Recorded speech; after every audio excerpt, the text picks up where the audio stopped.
disturbance at Acer Plaza? 10-4 dispatcher, verify address. It's Acer Plaza. Repeat, Acer Plaza.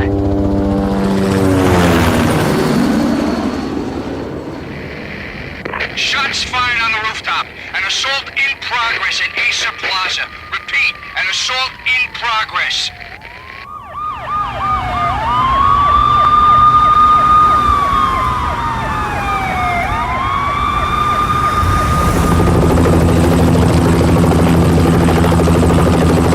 It's a war zone down here. 1085 dispatcher, need additional units. Additional units now. Officer in danger. Officer in danger.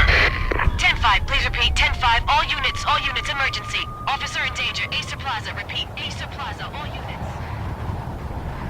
They were all dead. The final gunshot was an exclamation mark to everything that had led to this point. I released my finger from the trigger, and then it was over. To make any kind of sense of it, I need to go back 3 years. Back to the night the Payne started.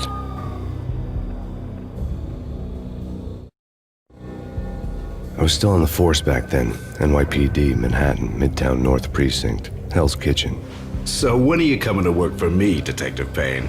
You'd make me work undercover in some hellhole. Sorry, Alex. Michelle and the baby come first. See? My last smoke. It's bad for the baby. That's you, Max. A regular Boy Scout. See, Alex. Still on for poker Thursday night, right? Like taking candy from a baby. Life was good. Sun setting on a sweet summer's day. Smell of freshly mowed lawns. Sounds of children playing. A house across the river on the Jersey side. Beautiful wife and a baby girl. The American dream come true. Honey, I'm home. But dreams have a nasty habit of going bad when you're not looking. The sun went down with practiced bravado. Twilight crawled across the sky, laden with foreboding.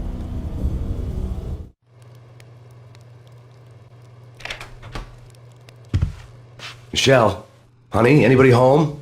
I didn't like the way the show started. They'd give me the best seat in the house, front row center. What the hell? Something ugly had been tattooed on the wall, a map of things to come. It was a poison syringe, a magic tag full of diabolical meanings.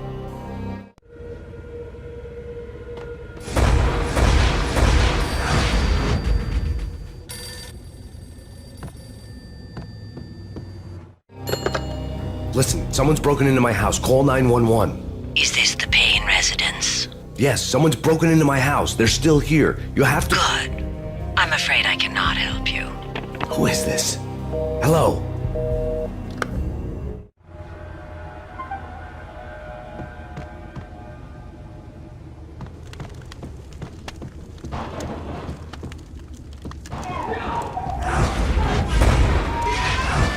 Michelle!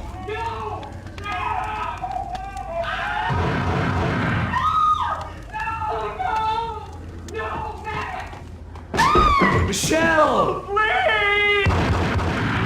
It's coming. Freeze! NYPD, drop it! Coming! Lieutenant!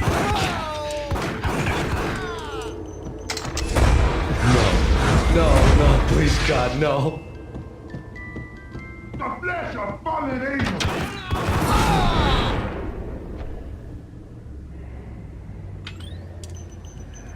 No, God, no, please, Michelle. Oh, baby.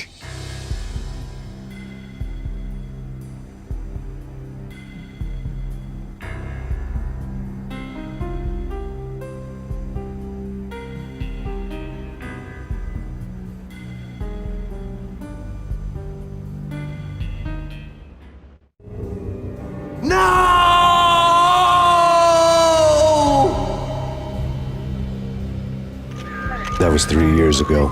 Everything ripped apart in a New York minute. The killer junkies had been high on a previously unknown designer drug, Valkyr, V. After the funeral, I told Alex I'd be transferring to the DEA. It took us 3 long years to get a break in the Valkyr case. Then, finally, 2 months ago, a dime dropper tipped us off that Jack Lupino, a mob boss in the Punchinello crime family, was trafficking. I went undercover, infiltrated the worst mafia family in New York. I came in from the cold and the dark. Outside the city was a cruel monster. I've been slowly working my way from the small time to the big fish, trying to get to the source of the drug. Alex and BB were my only contacts in the DEA, the only ones in this decrepit city who knew I was down here. BB here. Something urgent has come up with Jack Lupino. You need to meet with Alex immediately at the Roscoe Street station. I hadn't had a face-to-face with Alex since I'd gone undercover. Outside, the mercury was falling fast. It was colder than the devil's heart, raining ice pitchforks as if the heavens were ready to fall. Everyone was running for shelter like there was no tomorrow. It didn't get any better when I got to the subway. The feeling hit me like a point-blank shot straight in the face. Something was not right about this. My Beretta stirred nervously under my coat, but the train doors had already shut behind me, and I was in for the ride. Next stop, Roscoe Street Station, and Alex.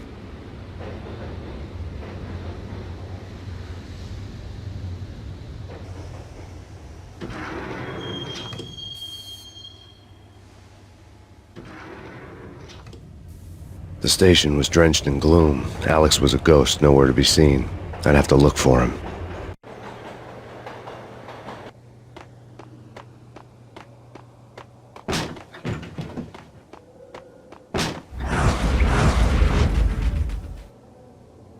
Death was in the air at Roscoe Street. I'd have to find Alex fast.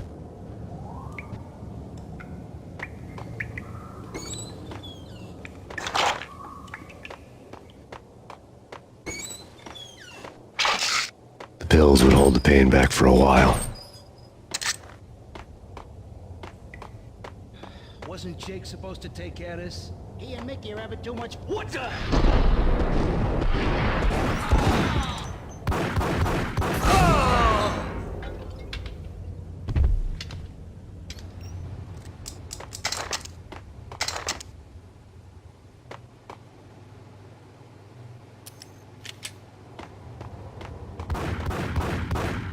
Yeah. What the?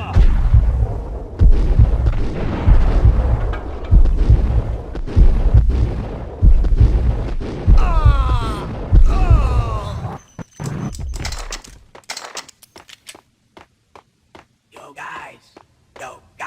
Yo!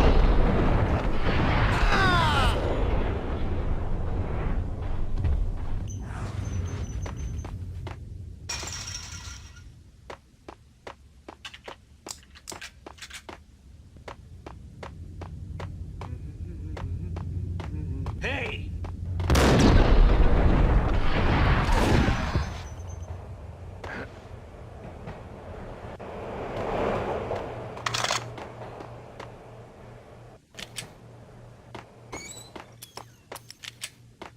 That's bad. That's bad. What the?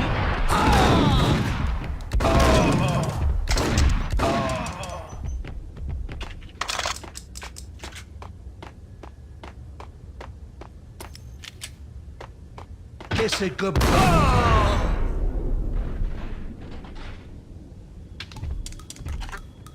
You saved me, man. What's going on here? A massacre.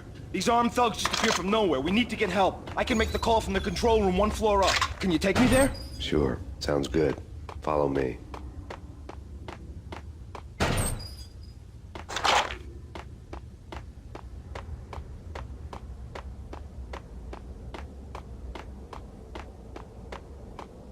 Hey, where are you going? The control room's up the stairs. There's no time to lose. We gotta get to the control room.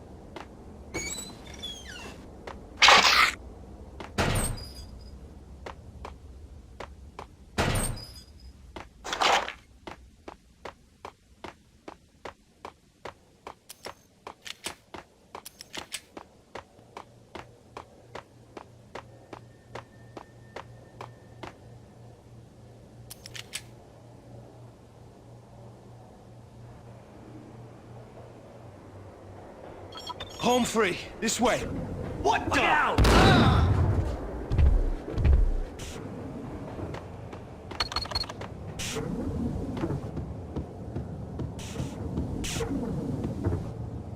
Got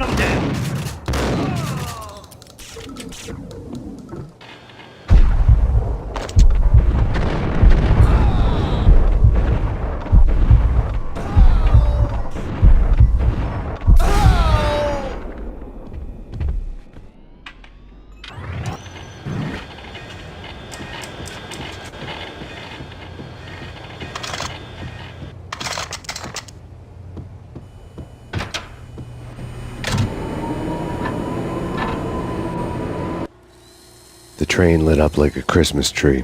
The power was back on.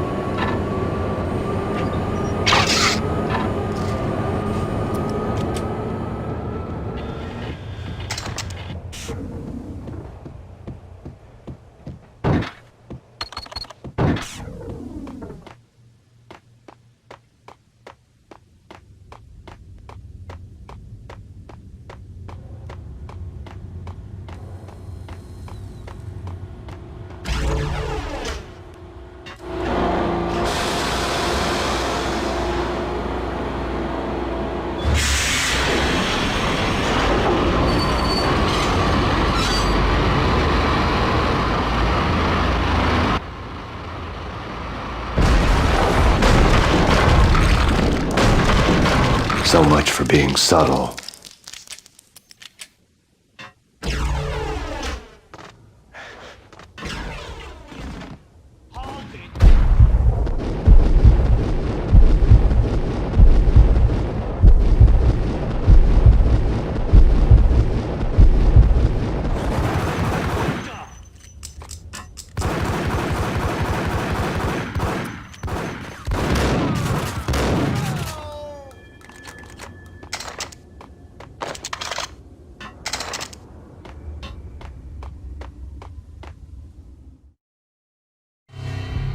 The rusty door led to an abandoned part of the station, closed off since the early 40s.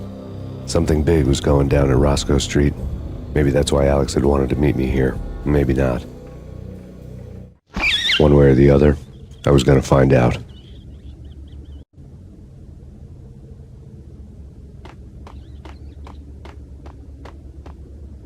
That's big. That's big. You think? What the?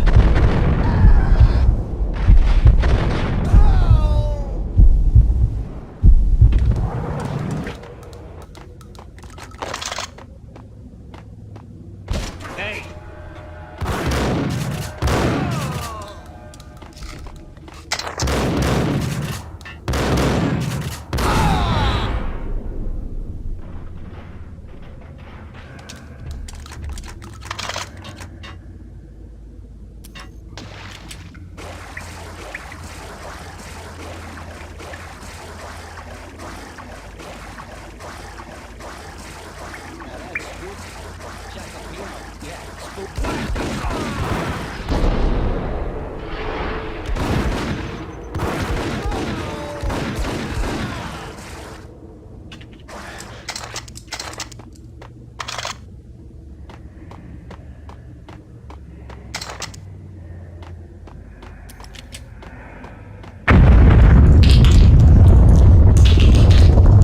What the hell was that? Hold on here. Give me the detonator. Whack him!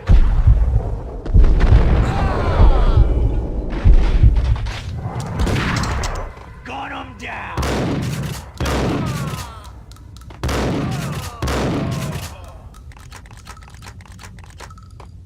The door had been welded shut ages ago and the bomb was missing a detonator.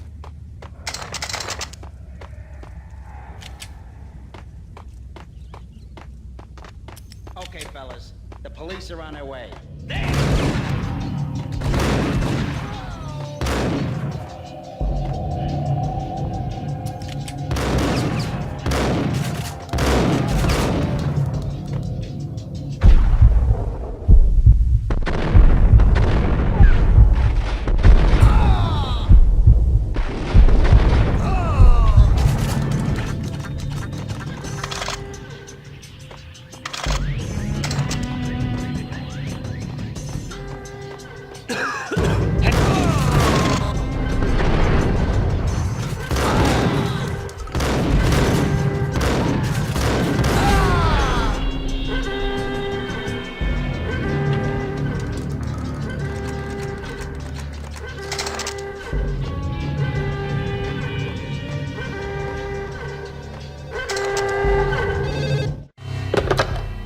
now live from the crime scene.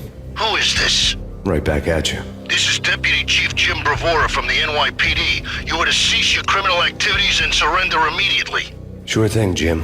Me and the boys have been talking and everyone's real sorry. They'll never do it again. Who the hell is this? Being placed at the scene of a bank robbery wouldn't have tipped the odds in my favor.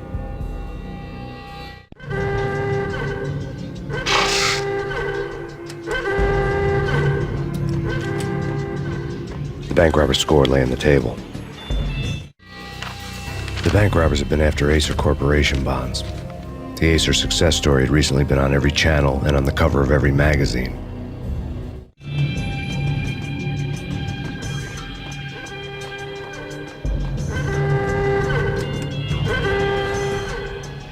The bank robbers had left their tools on the table. Judging by the detonators, the crooks had bought enough explosives to send Lady Liberty into orbit.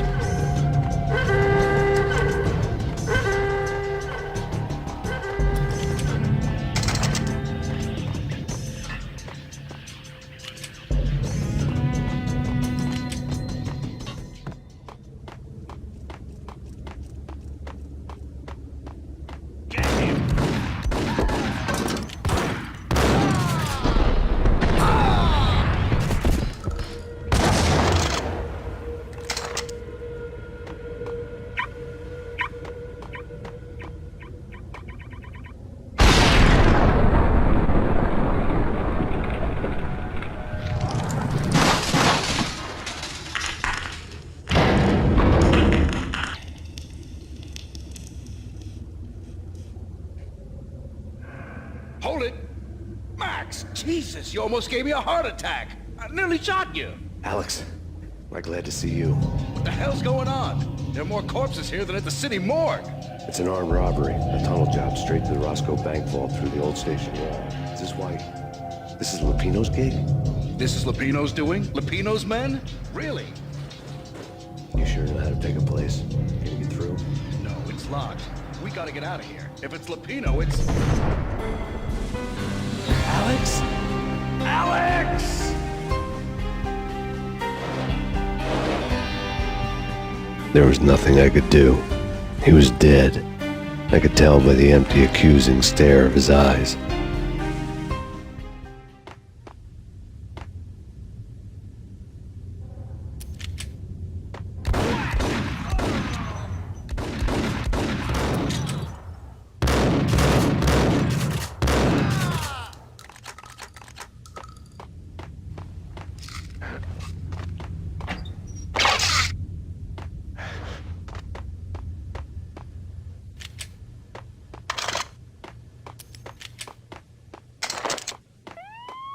Let's get the hell out of here! Yo!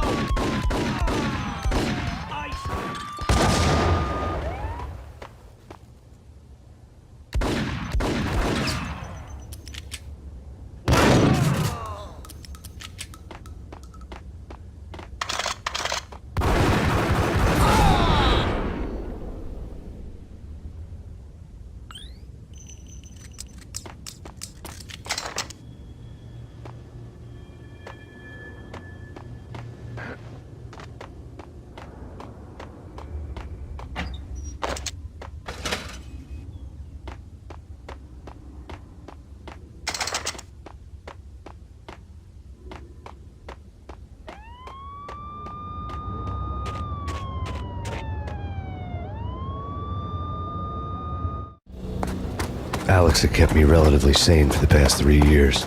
Now I didn't know how I felt. Somehow he had stumbled upon something big and ended up stepping on Jack Lupino's toes. Lupino ran his racket of sex, drugs, and contract killings from a sleazy hotel in a slum block of tenements. The NYPD was closing in. I could hear the sirens. Their wail was a crescendo. Lupino thought he could get us by taking Alex out and leaving me to take the fall for it. All he had gotten was my attention. I went for the hotel first. It was a sad old thing with flickering lamps and faded colors, cheap mobster punks and tired-eyed prostitutes. I walked straight in, playing at Bogart, like I'd done 100 times before. The place was run by a couple of murdering mobsters with shark smiles. The Finito brothers. Ladies and gentlemen, it's the pain in the butt. Pain to the max. You're killing me. Did you make that up yourselves, or you get some wino downstairs to come up with it? Don't answer that. A rhetorical question. I got something for the boss. Lupino around? That kind of depends on who's asking. A friend or a junk squad plan. Don't answer. It's one of them, how do you put it, rhetorical questions. Lupino ain't here, but he said bye. Lupino wasn't in his cheap hotel. Instead, I ran into the Finito brothers. My cover had been blown. The door slammed shut behind me, and then I was dodging bullets like raindrops. Pain in the butt. Ha ha! Pain to the max. Junk squad thing. Got a ticket to Marble City for him. Eat first and lying down. Friggin' A.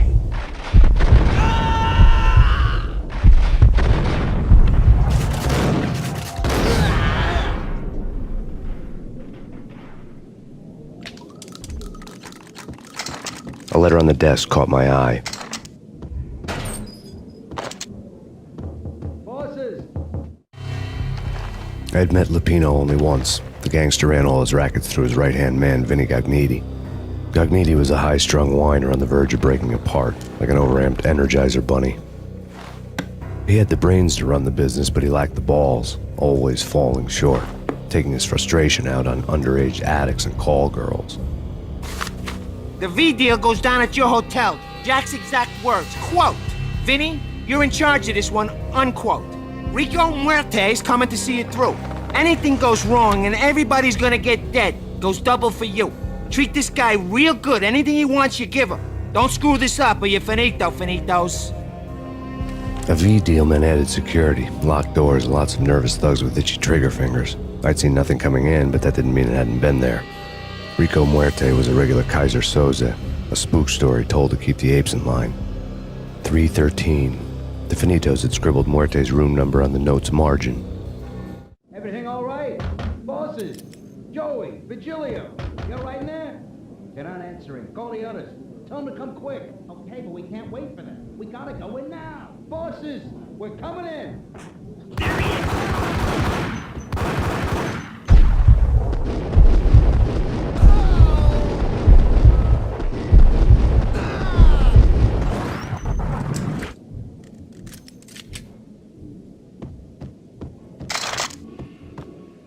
Getting out was not going to be easy. The staircase was locked and the elevator had been busted for a decade or more.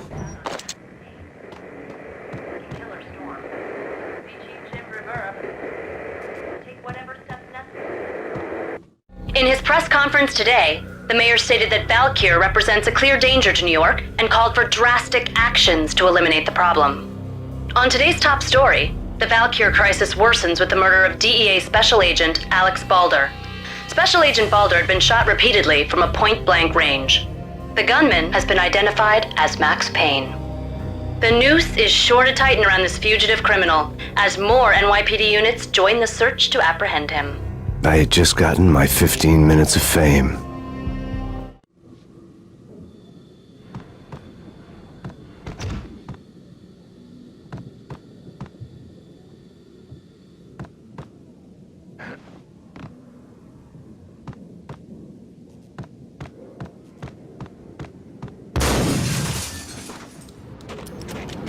Yeah, something's wrong with the bosses. Payne's there and they're not answering. Let's go already. Payne's gonna... What the hell?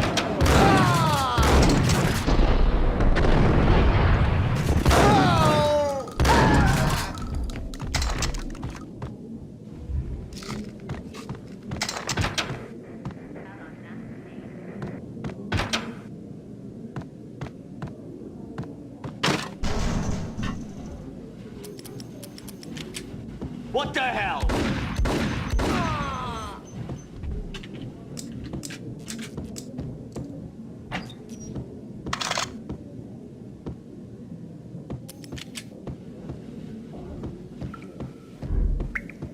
Previously on Lords and Ladies.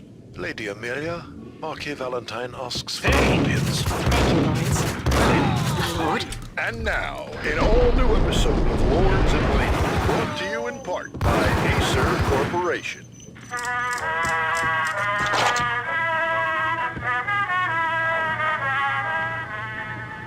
My lady. My lord? My lady, there is a matter of great importance I must bring to your attention. My lord, there is?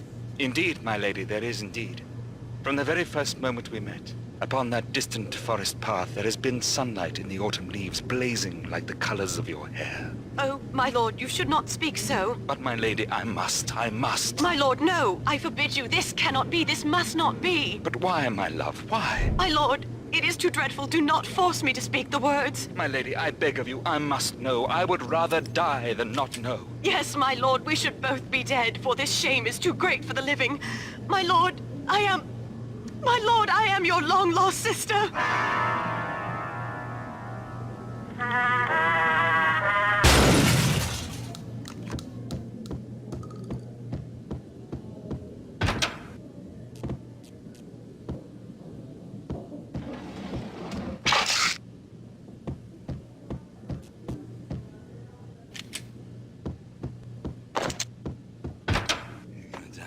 V-head junkies could go off without a warning. I had to be careful.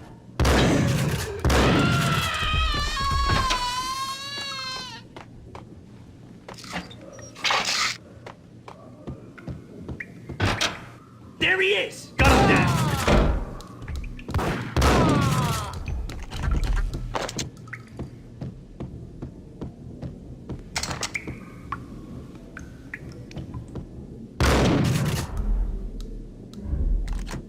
Piece of crap! Ooh, careful! It might ice!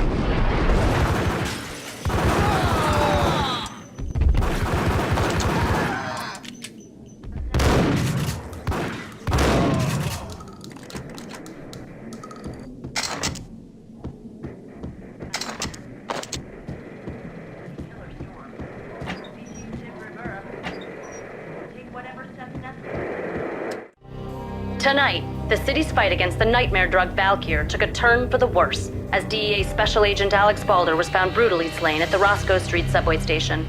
A suspect was seen leaving the site only moments after the shots had been fired, and the NYPD is currently in pursuit of Max Payne, a repeated felon believed to be armed and extremely dangerous.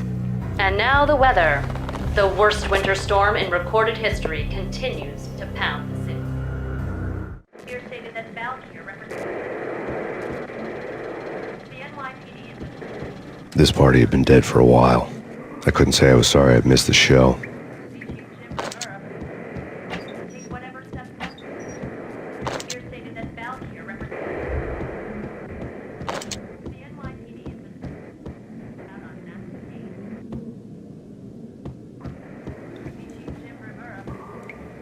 I think I died. I think I'm dead.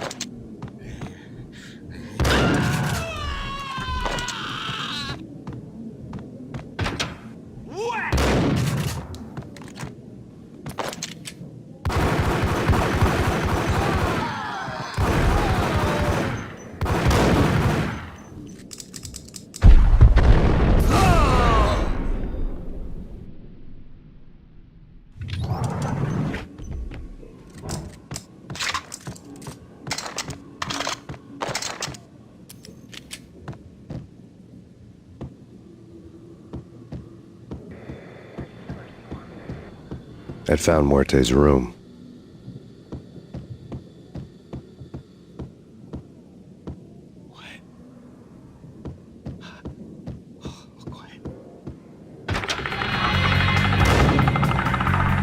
Muerte had received a letter. Our investigation had turned up nothing to link Angelo Punchinello, the head of the Punchinello family, to Valkyr. All tracks had ended with Jack Lupino. The letter in Muerte's room was signed by the Don himself. It was the first hint that the Kingpin knew what was brewing inside his syndicate. The trouble you got into after the Chicago screw-up. The Punchinello family bailed you out. You have been waiting for a chance to pay us back. One of our trusted boys has a monkey the size of King Kong on his back. We need your special skills for backup on a major deal. Collecting evidence had gotten old a few hundred bullets back. I was already so far past the point of no return I couldn't even remember what it looked like when I had passed it.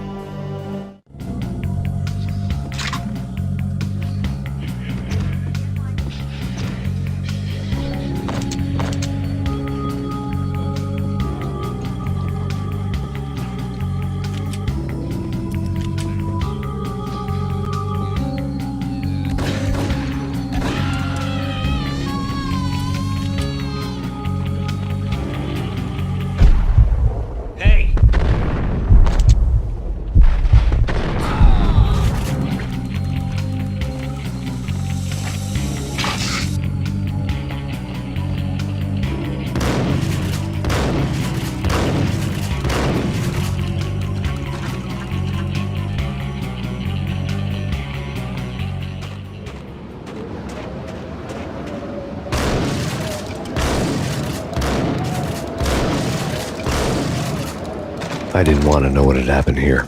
It was not a pretty sight.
The hooker had left her diary on the table. The diary belonged to a hooker named Candy Dawn. The read would have made a vice cop blush. Had talks with the mystery hag over the phone again. Sent her the latest One-Eyed Alfred tape. As long as the hag keeps paying for the tapes, the old man could come every day for all I care. She had a nice sideline, making secret X-rated flicks of her clients and selling them to the highest bidder. It would get her killed if her V-fix for the day didn't do it first.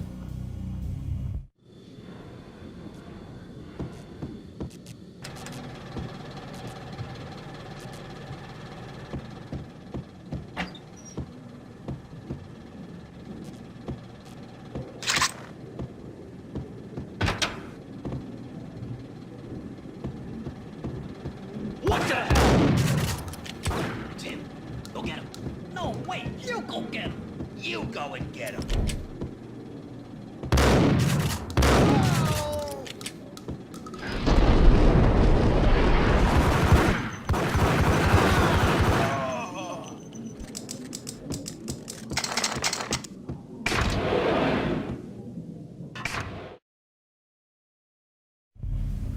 The old service elevator rumbled down to the bowels of Jack Lupino's hotel.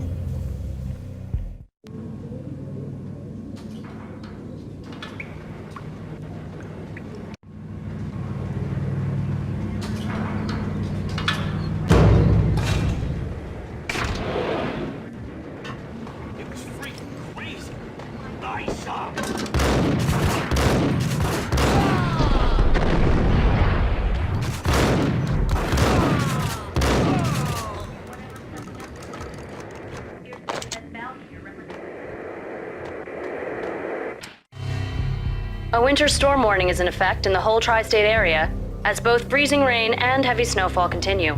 Many roadways are already closed, and people are advised to stay indoors. The severe blizzard has ravaged New York for 3 days now, with no end in sight. We'd been snowed from the start in the Valkyr case. The forecast said there was plenty more where that had come from. But the snowbound city was on my side. Less chance of innocent bystanders getting caught in the crossfire.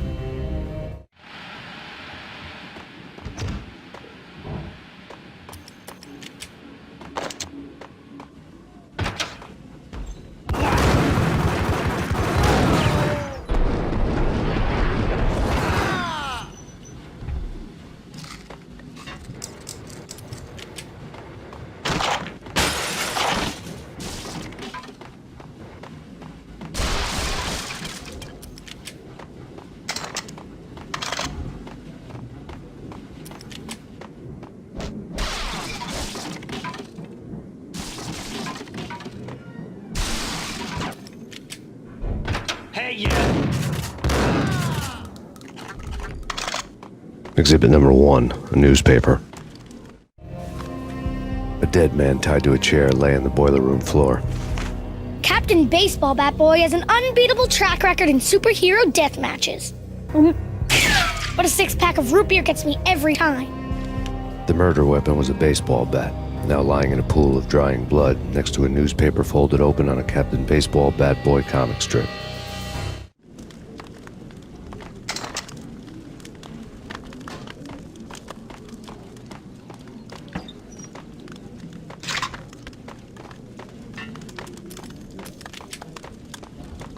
Take vampire movies. Why are they always set in L.A. or Mexico? They can't even get into the black.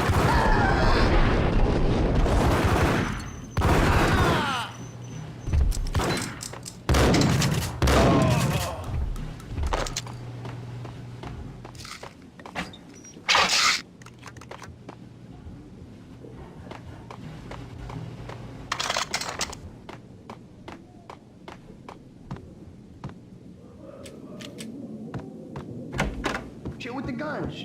Trust me, you don't want to piss Muerte off. Gentlemen, let's do business. Green for green. Cheers at green-eyed angels. Amen.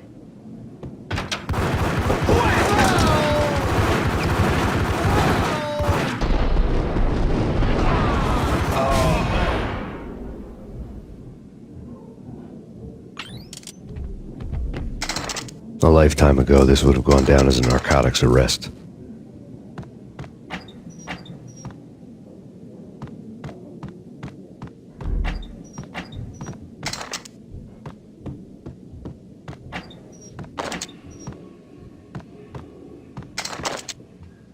It was dirty money.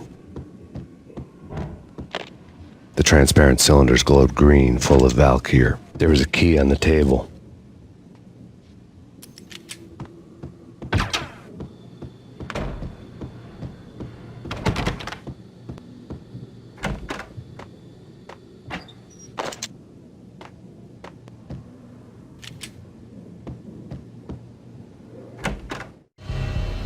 Two mad dog killers, ready to murder each other. They step into the next room, and I'm thinking, now they're gonna do it. But no. They sit down in front of a TV and solve their differences with a kung fu fighting video game. I tell you, Candy, I was so depressed, I strangled them both with the video game cables. Oh, Rico, you're so bad. I am, ain't I? Rico Muerte, big-time hustler. Who the hell? It's that cop. Muerte went for his gun.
The antique switchboard was still in use.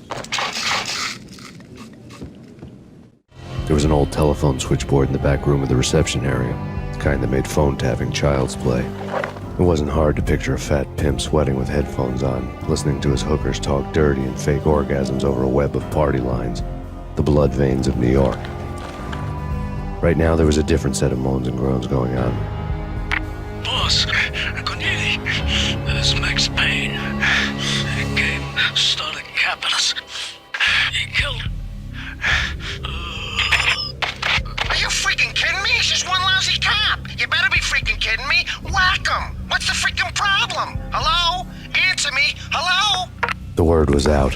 A deadly virus released into the city's corrupt circulatory system. Something wicked this way comes. Max Payne at large.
turn around, walk away, blow town.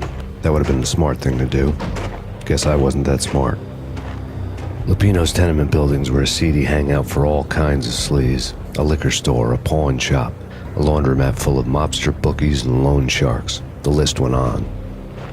The how and why of it was a mystery to me, but they knew I was a cop. They knew I was coming, and they were going to get real trigger happy about it. I got to see Lupino's hangout all lit up. A bomb went off, turning snow into liquid gold. A pillar of fire lifted the remains of a car straight up into the air.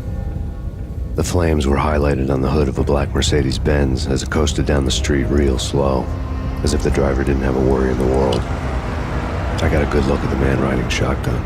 It was Vladimir, the head of the local Russian mob, the fly in Don Punchinello's suit.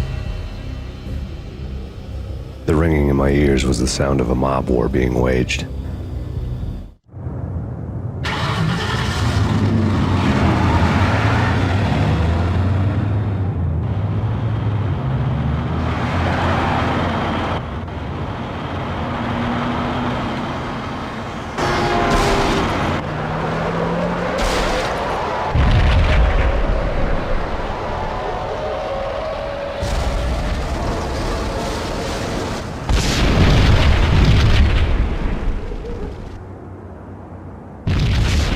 Another bomb exploded inside the closest slum building. It was a lucky break. The goons inside were spooked, but luck always came with a price tag. More bombs could still be ticking inside, and the cops would already be on their way. Jack Lupino's suite was on the top floor. At least it used to be, before the explosive makeover.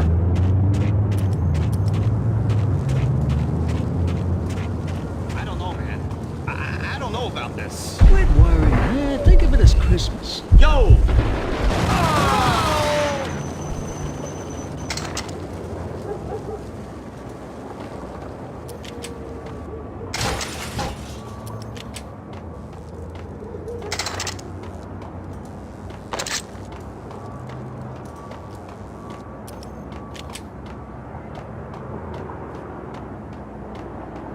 The headlines were a depressing read.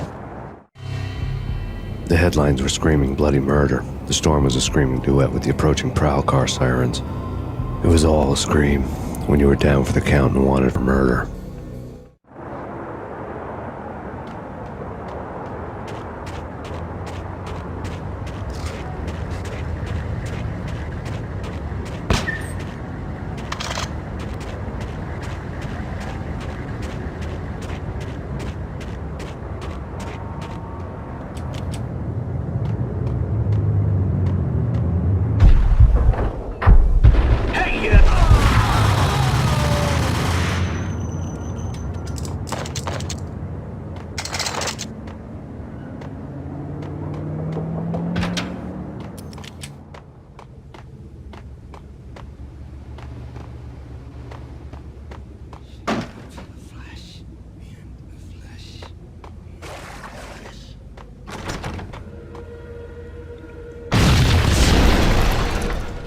The whole building was rigged with explosives.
A beaten-up phone in the entrance hall was ringing. It could have been just a junkie in need of a fix, but it turned out to be something more sinister than that. Am I speaking to Mr. Payne? Who wants to know? My name is Alfred Woden.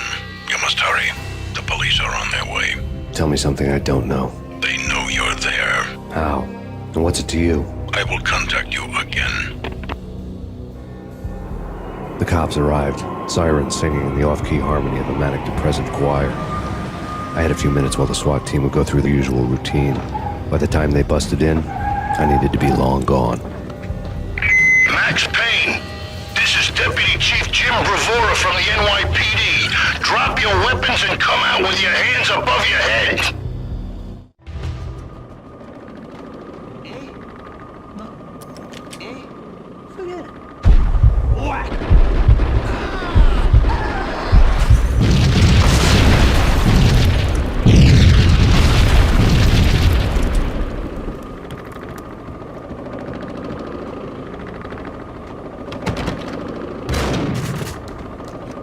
Someone had left a letter on the counter. Suddenly it all made sense. The bombs, the Russian mob boss making an appearance in person. Gognitti was his usual self, all talk and no walk. After our hit, the Russian has only a couple of guns left and they can be bought. There's no freaking way he has the guts to try anything after that. As it turned out, the Russian had plenty of guts. One thing you could count on, you push a man too far and sooner or later he'd start pushing back. There was a key on the shelf. Put your hands where I can see.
The bombs had destroyed all the stairs up to Lupino's office. The alternate route led there by way of adjoining rooftops.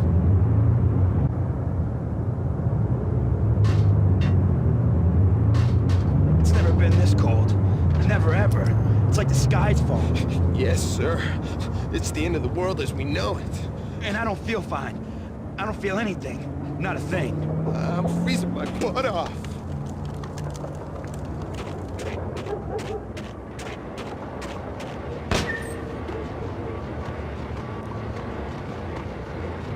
To get to the roof, I'd need to get to the elevator through the locked door up ahead. Pizza delivery. Never seen you before. Buzz off, Joker.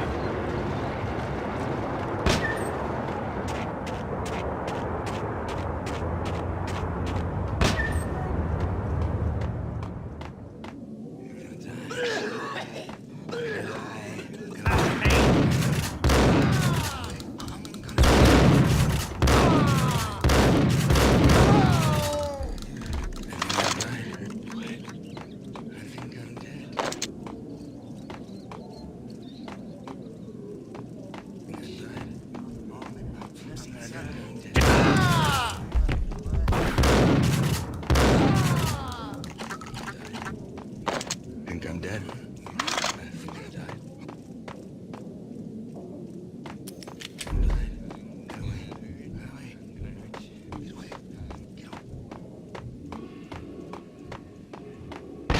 No, don't shoot. I ain't... You know the clowns at the laundry? Me? No. You're no good to me then. What? No, the laundry, yeah. I know him, yeah. Get me in there. Okay.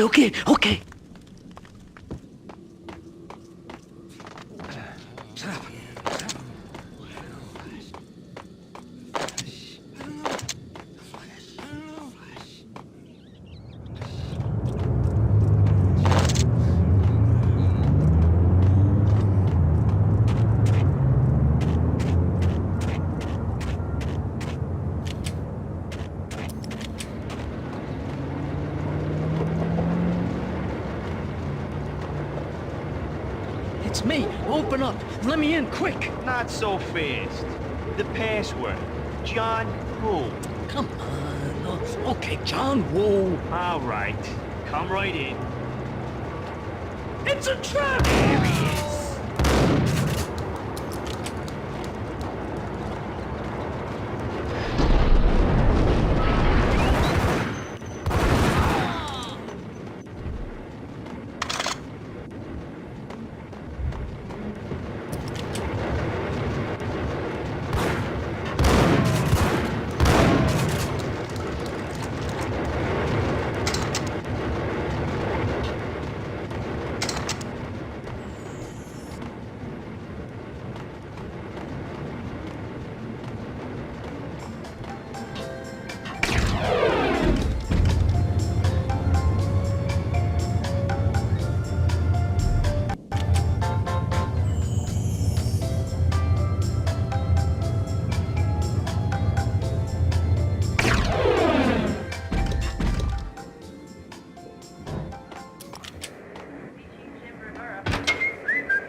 New York City is in crisis tonight, with reports of Valkyr-related gang war in the streets of the Bronx.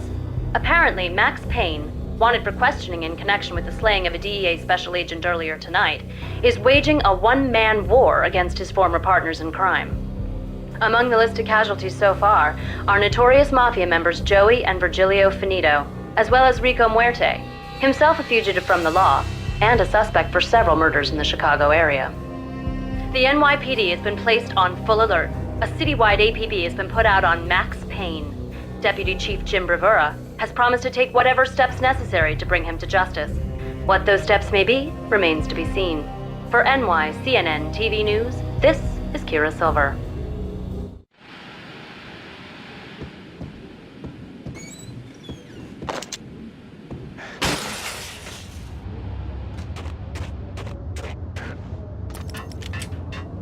This week on Address Unknown. It's the last place I've been. That's where I was in Only, it's not me talking to the pink flamingo, but someone who looks the part down to the finest detail. Except that he's evil. I'm hiding in the shadows, watching it all unfold. The flamingo speaks. You can speak here. It says, "Mirrors are more fun than television." That's, mirrors are more fun than television. Somehow I know this, just don't ask me how. And I, not me, but my double, nods and smirks at this like it was the funniest thing in the world. And then something goes wrong, and suddenly they know I'm there, hiding behind them, and they both turn to look at me with cold eyes. And the flamingo speaks again.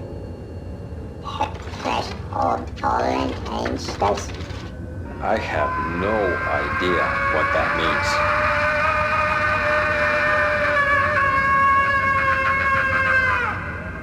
And that's when I always wake up to my own scream, in that brightly lit white hospital room, strapped to my bed.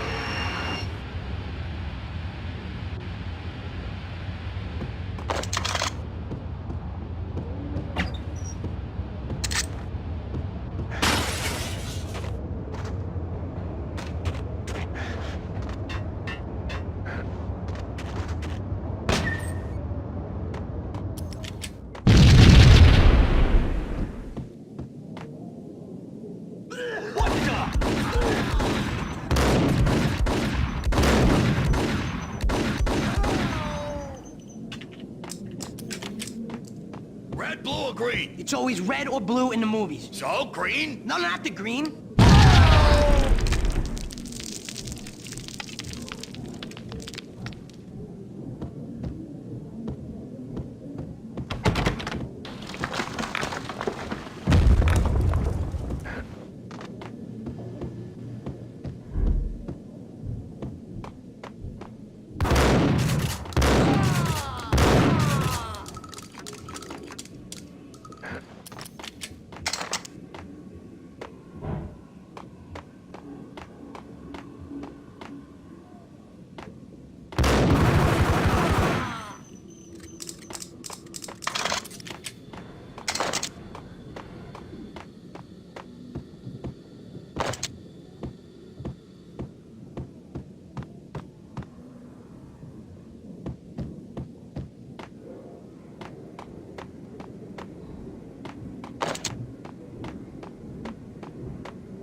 What the hell are you standing around here for? They're bombing us. What are you doing? You're doing nothing. What are you doing? This is war. Freaking war.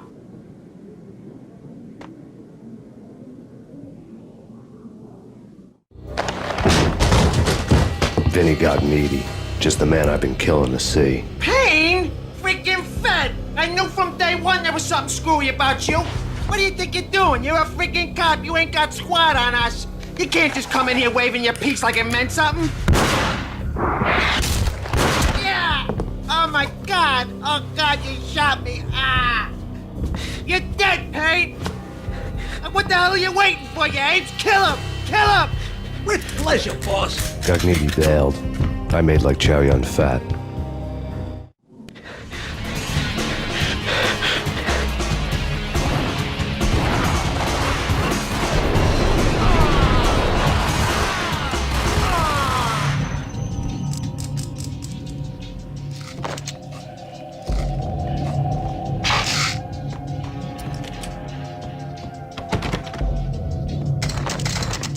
A crumpled letter lay on Gognitti's desk. The letter was addressed to Don Punchinello, but Vinny had never had the nerve to finish it. Jack's gone voodoo. Just the other night, he shot Dino because he wanted to see what his brains looked like splattered on the wall. He's a freaking mad dog. We're running out of men and business fast. Gognitti had been living in mortal fear of his boss. Jack Lupino was a psycho.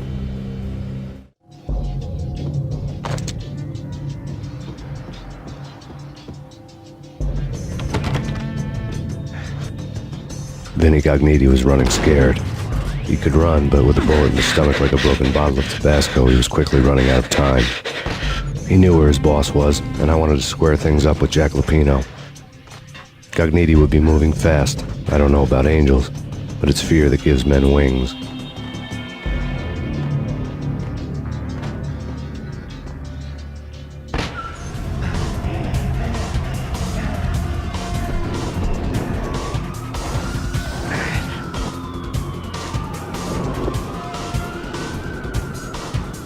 Gognitti hitched a ride. To catch him, I'd have to follow his lead.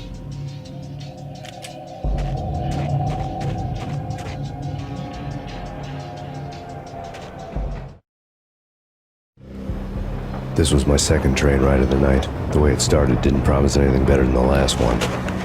Freezing wind tearing at my face like sandpaper and razors, ice hard and slick under my hands and feet. And somewhere in the background, the wail of sirens, the city howling after me. New York sped by in fast forward. Dark rooftop water towers and a dead forest of antennas and chimneys, all a blur. When the train he was riding slowed down, Gognitti made his move.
It's Payne! He's coming down the stairs! Shoot the bastard! Okay, boss, you got it. No problem.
What the hell?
Max Payne has nowhere left to go. We are very close to capturing him. You'll get a full statement then. Right now, I've got better things to do, ma'am. That was Deputy Chief Jim Rivera from the NYPD with no further comment at this time. Apart from his suspicious food habits, I figured Bravura to be one of the good guys. Fate had just dropped us on different sides in this. But when it came to capturing me, he was way out of his league. I had already ditched the cops a couple of rooftops back. For now.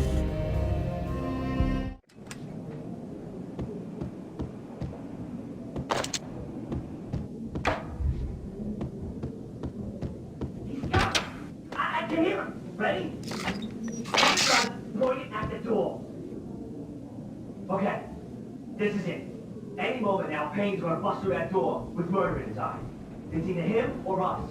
I, for one, am gonna pump the SOB so full of lead, they'll need a forklift to carry the coffin to the grave.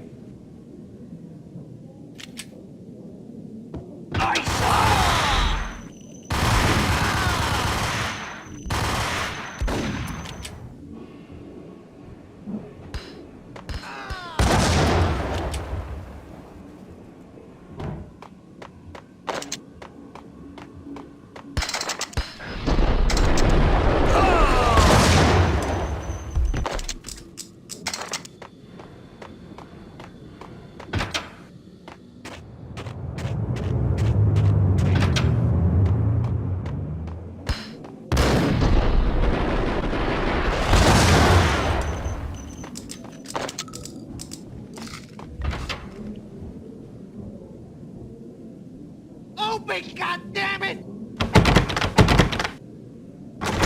Payne! I'll kill you, you lousy freaking cop!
Gagniti ran out of steam in a dead-end alley with steam boiling out of the sewer grates like all the fires of hell were burning high beneath us.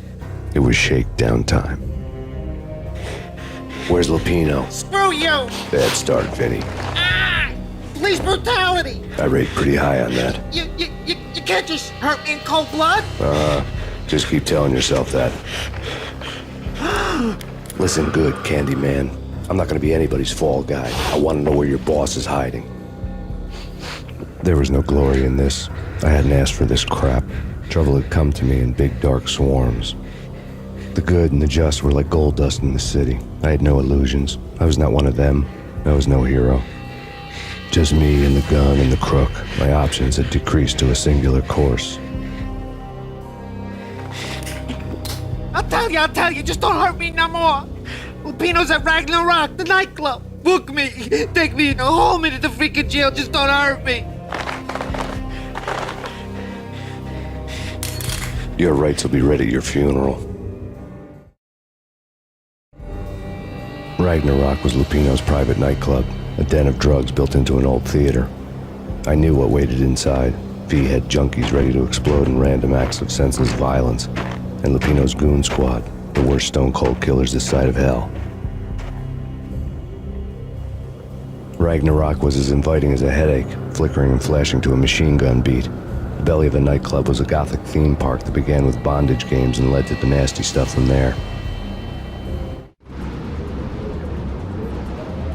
As subtle with its dark message as a cop killer bullet through the heart, like father, like son, just like Jack Lupino.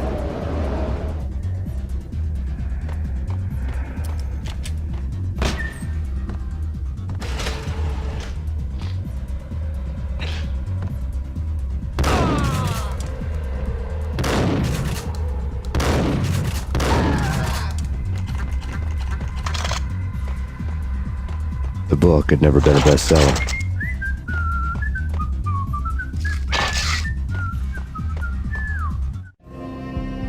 Given the setting, I was surprised to find that somebody had been passing time reading. The paperback was entitled The Age of Murder and Storm. The blurb on the back mentioned Norse mythos and Ragnarok, the end of a Viking world with a terrible winter that covered the earth in ice, when vile crimes were rampant and all humanity lost. I could see how somebody impressionable might get it into their head that we were at the end of time. I was also beginning to see what the nightclub and its owner were all about.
books on the occult had been piled on the table.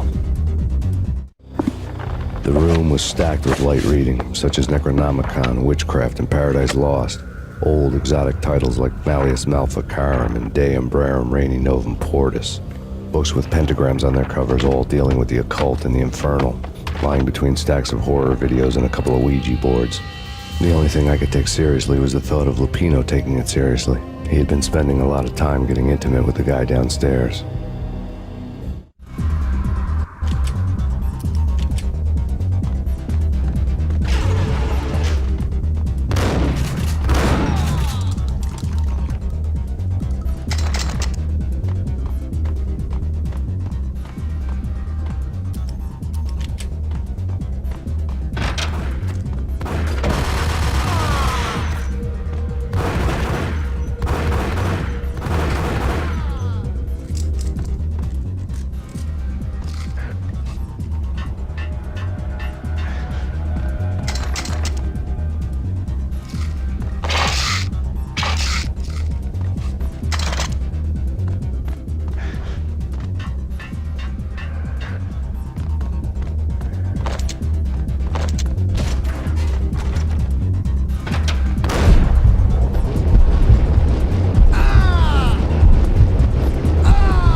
Hey, yeah.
The backstage area led to Lupino's inner sanctum.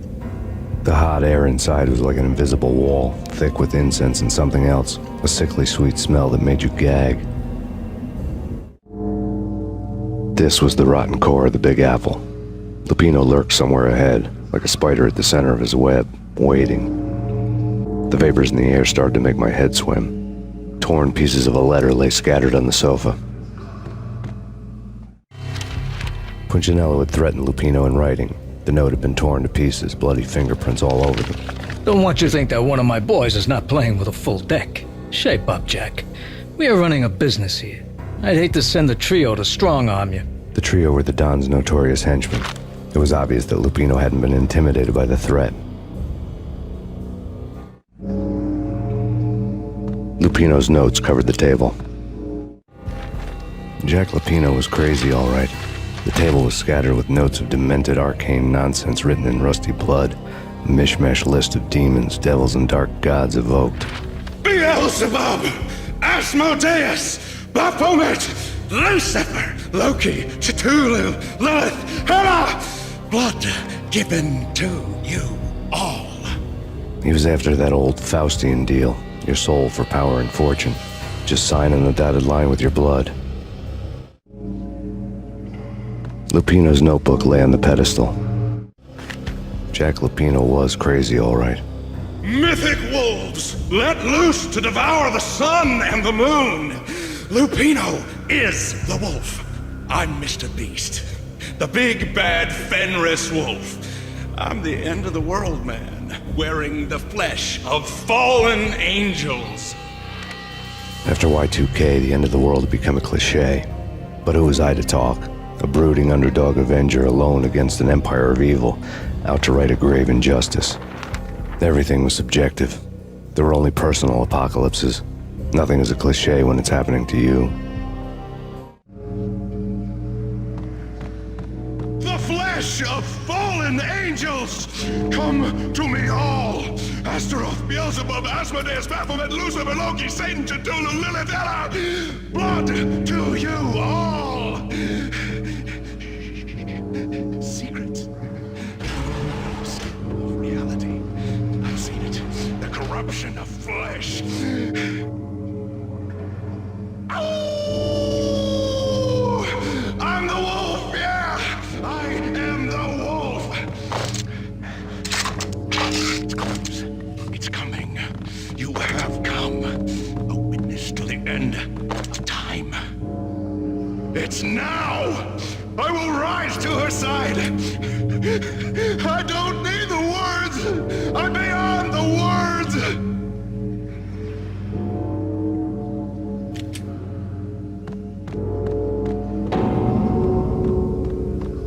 Hey, yeah.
I had known there'd have to be a catch in it somewhere, and this one was the Empire State Building of catches.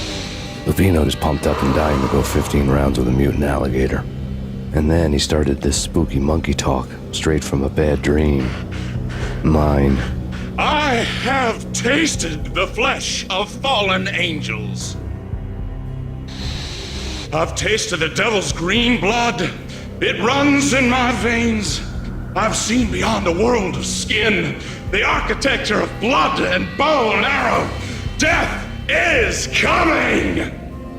She is coming, and hell follows with her. This is the twilight winter. I am ready to be her son. Her time is now, and all who stand in her way must die!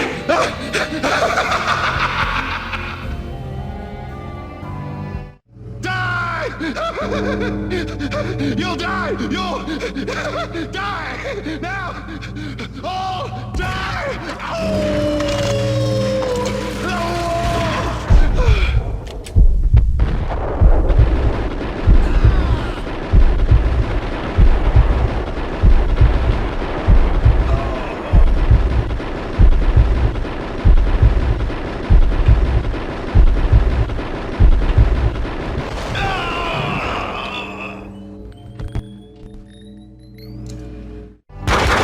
Lupino finally went down. I wanted to make real sure he'd stay that way. V was a bad monster. Turned them into friggin' zombie demons from outer space. I think he's dead already. Huh? And that's when it happened. But dead or not, you've got the wrong guy. In stepped this knockout femme fatale holding a gun to my face. I returned the favor. Lisa Punchinello. Lisa Punchinello was the Don's wife. Mona Sachs. Lisa's evil twin. Your safety's off, evil twin. You might hurt someone with that gun of yours.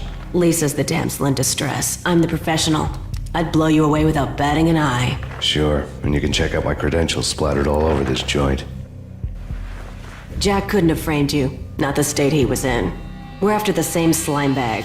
Angelo Punchinello's the one who murdered your friend and framed you with it. You know this for a fact? I've got my sources. I don't have a clue these days. I just shoot them as they come. Who put a contract on the Archfiend? This one's mine. I hate the guts of that sadistic wife-beater. Why not pool our bullets for this one? I thought you'd never ask. My finger was starting to twitch. How do you like your whiskey? I'm easy, as long as you don't try to slip me a Mickey. You're a real angel, Max. It was good stuff. Tasted sweet as honey going down. Nothing personal. Can't risk you going berserk and getting Lisa killed.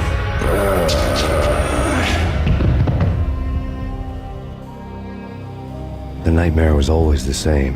Violent shapes moving in darkness, old and ugly. The killer's mad laughter was a riddle filled with wicked innuendo.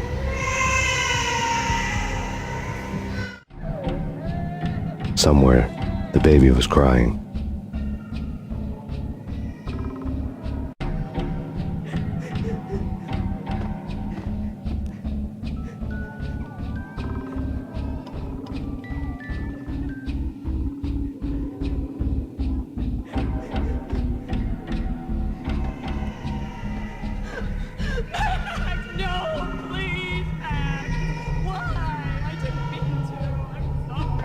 Should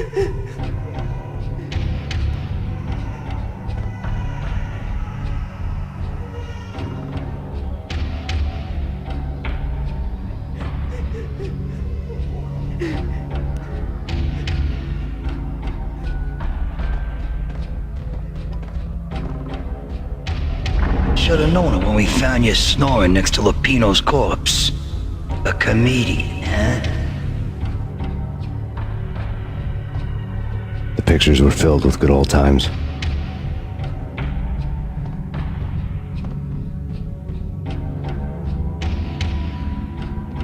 Michelle looked at me from the photo.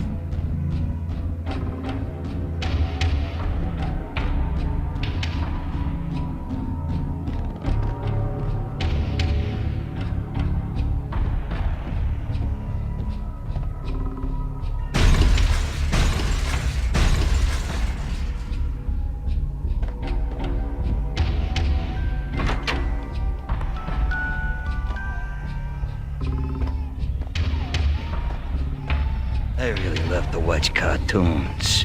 Captain Baseball Bat Boy's my favorite.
No, please God, no.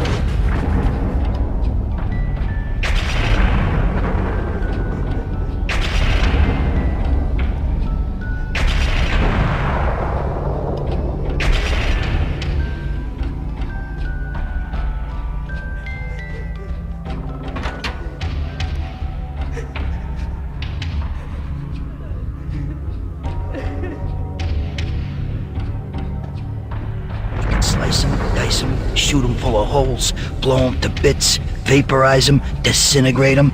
No matter what you do, they'll still be back, good as new.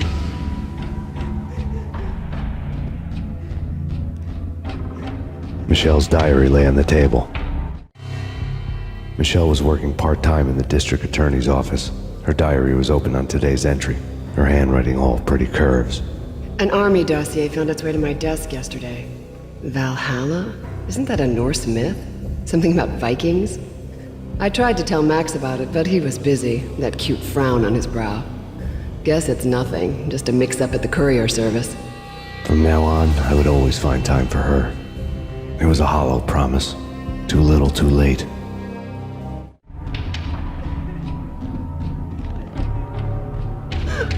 Max, no, please, Max. Why? I didn't mean to. I'm sorry.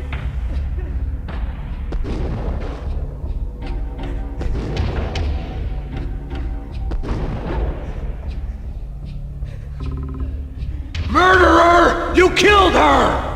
Nothing like that ever happens in the real world.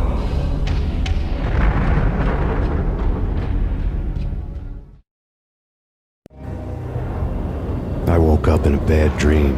My head felt 2 sizes too small for my brain. Max Payne. I envy your name. And the killer was smiling. Pleased to meet you. I'm Frankie the Bat Niagara. Niagara, as in you cry a lot? He had a baseball bat and I was tied to a chair. Pissing him off was the smart thing to do.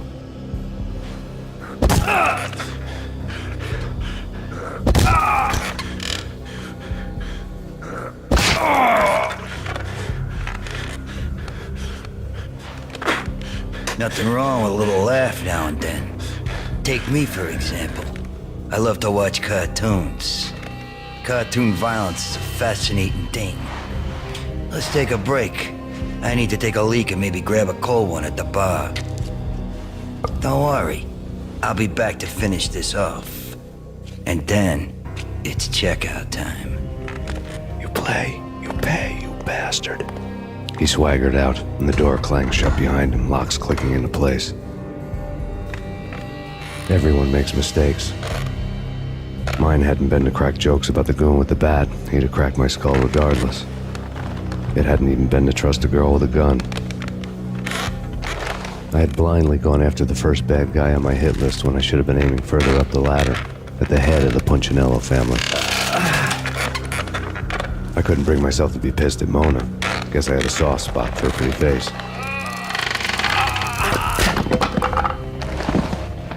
But when somebody decides to play baseball with your head, you tend to get sore. They had dragged me back to the basement of Lupino's hotel. I was beaten, bruised, and blue. I felt like the chair I had broken to get free.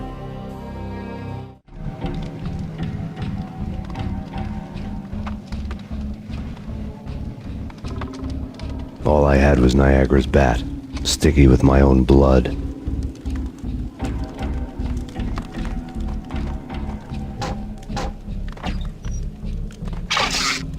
Without a gun, I'd be no match for Frankie's men. I'd have to play hide and seek with them.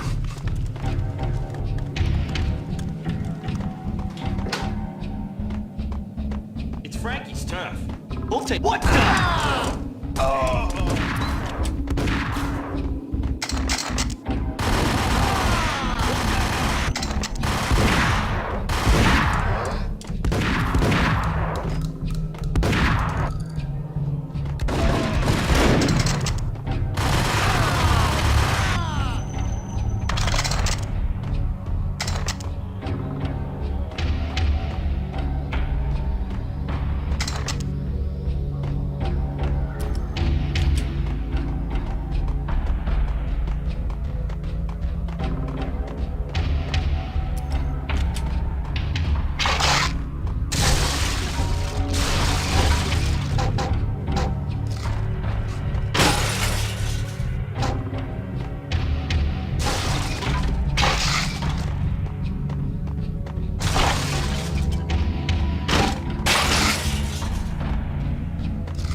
Another newspaper caption for a murder scene.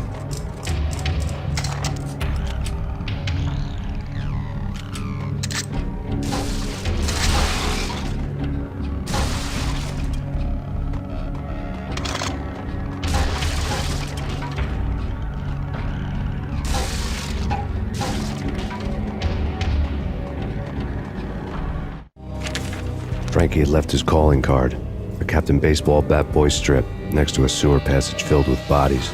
You'd better not mess with Captain Baseball, Bat Boy. Even my archenemy, Bicycle Helmet Girl, swoons at the sight of me. Aha! There were enough corpses to put a mass murderer to shame.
Things were fast going from bad to worse.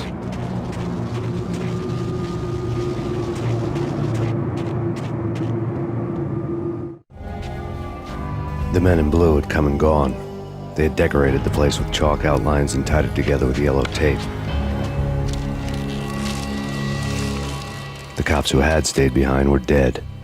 Frankie, his boys, and I had the place all for ourselves.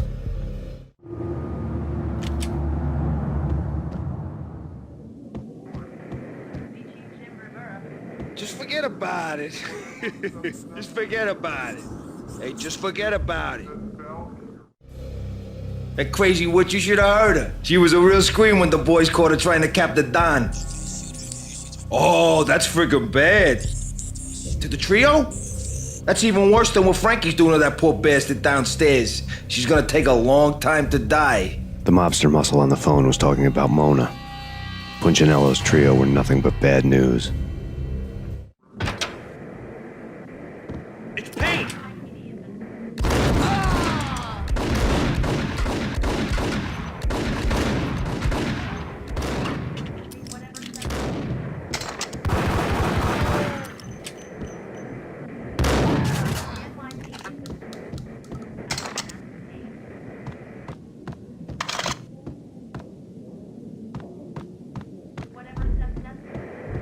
More evidence that Punchinello didn't like me much. The fact remains that all the victims so far identified in the Ragnarok shooting have been known criminals, many of whom had large doses of V in their blood. Reliable sources say that Max Payne was also among those killed, although no body has been recovered at this time. Reliable sources. That meant somebody thought the Mafia had me, and didn't want the cops snooping around anymore. The body would be delivered to them barely recognizable. Case closed. Don Punchinello had the power to be that reliable source, which was no news. But his news was old news. Framing me hadn't been enough. Don Punchinello had put a hit on me. He wanted me dead, and it had been important enough for him to give written instructions to Frankie about it. Max Payne should die like a dog for the trouble he's caused. Frankie, I know I can trust you to give this matter the dedication it needs.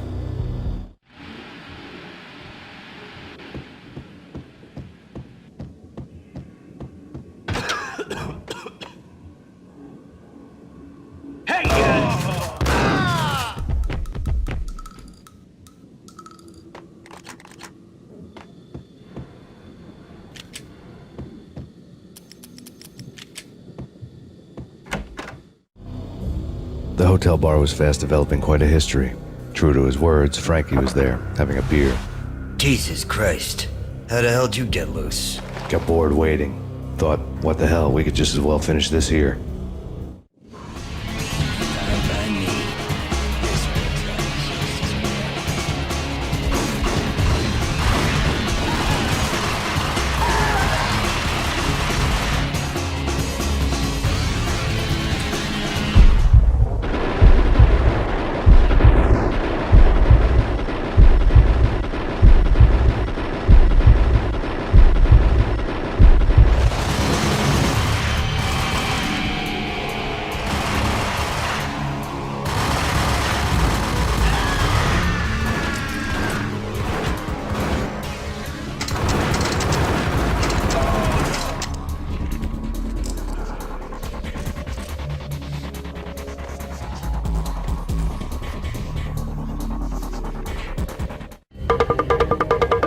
Thank you. You've been a lovely audience. Had enough? I don't play with girls anyway. Unfair! I spotted the tail as soon as I left the hotel. A big black Mercedes. I'd seen the car before. That time it had heralded impressive explosions. Vladimir was back. Bang. You're dead, Max Payne. I might have laughed if I remembered how. What's this supposed to be? Cops and robbers? Look, you want something with me? Get in line. Peace, man. Relax. You know you are a real news item, armed and dangerous. I am going to make you an offer you can't refuse. I've always wanted to say that.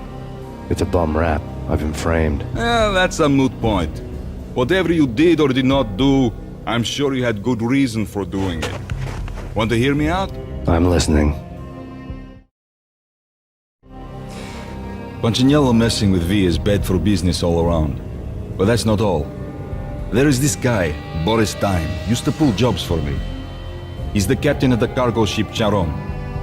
Now the bastard turncoat has gone over to the other side, Punchinello's. The ship's loaded with high-res hardware, guns, my business.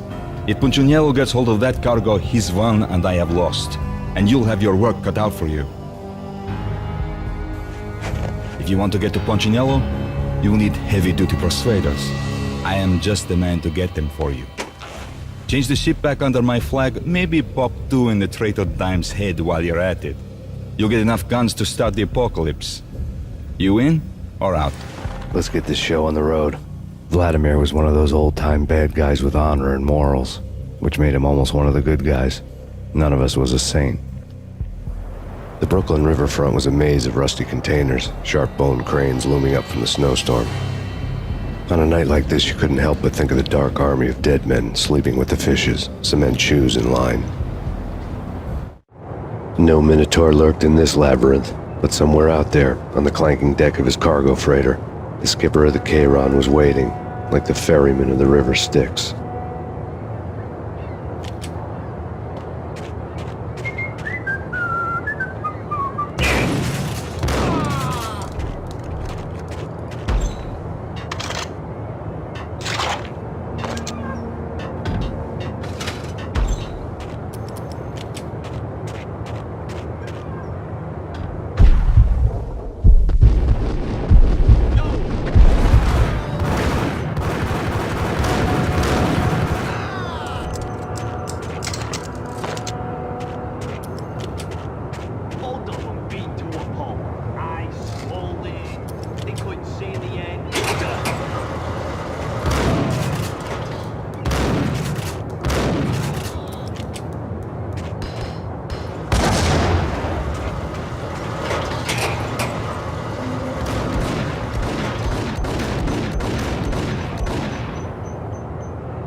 what matters, Payne. I doubted the letter was a receipt.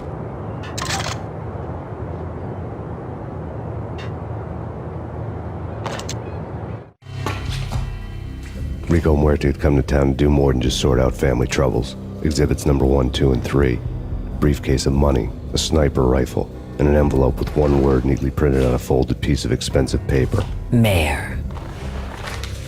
It didn't sound like a mafia contract at all. It was too cold and too to the point.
What the hell?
I had found Boris Dime's ship.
Rust had crept over the sides of the cargo steamer a long time ago.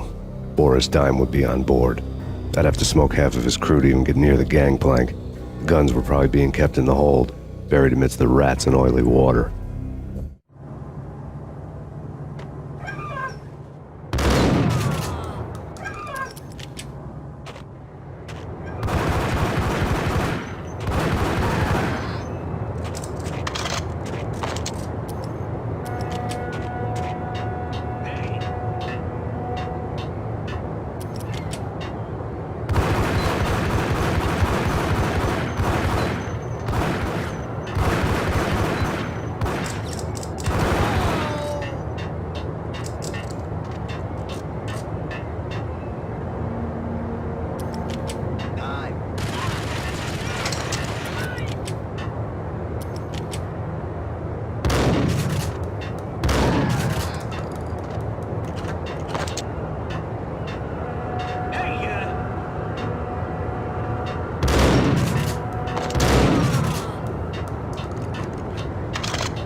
Angie, tell me, how much did Dime cost you?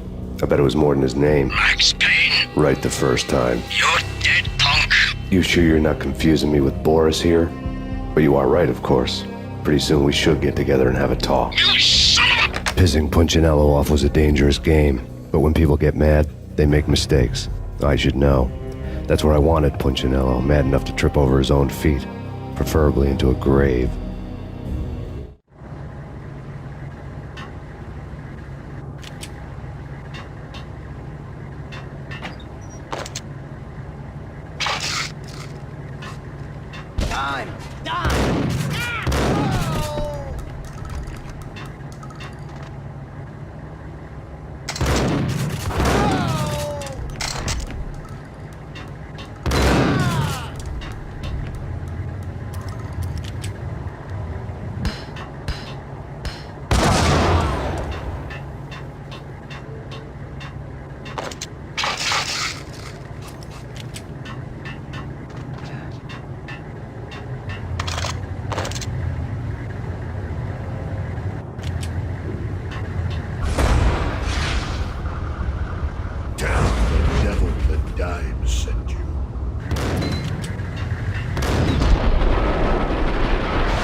says different is calling me a liar.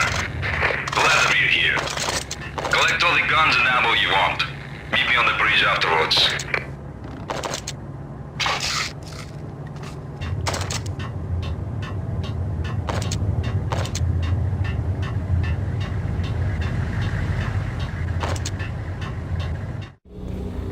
Did you get everything you need? Check. I owe you. Anything you need. This is my solo. When I'm through, Punchinello won't be anybody's problem anymore. Clear as vodka. But anytime you get between a rock and a hard place, just whistle. This could be the beginning of a beautiful friendship. You really get a bang out of this big-time gangster act, don't you? Even with all this firepower, I figured I couldn't get to Punchinello at his manor. I could only hope that he wouldn't pass a chance to hear me beg, to see he's won. This is Max Payne. I want to cut a deal. Payne, you're a dead man. That's what everybody keeps telling me. I got your ship and her cargo. I want to meet. No pain, no gain. Capiche? You know my restaurant? Yeah, I know it. 1 hour. Punchinello's restaurant had seen better days. Snow was falling like ashes from post-apocalyptic skies, but that was outside. Things would soon get hot in the Don's restaurant. I knew it was a long shot, Angelo Punchinello actually showing up, but there was no crime in hoping.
Punchinello was burning to get me.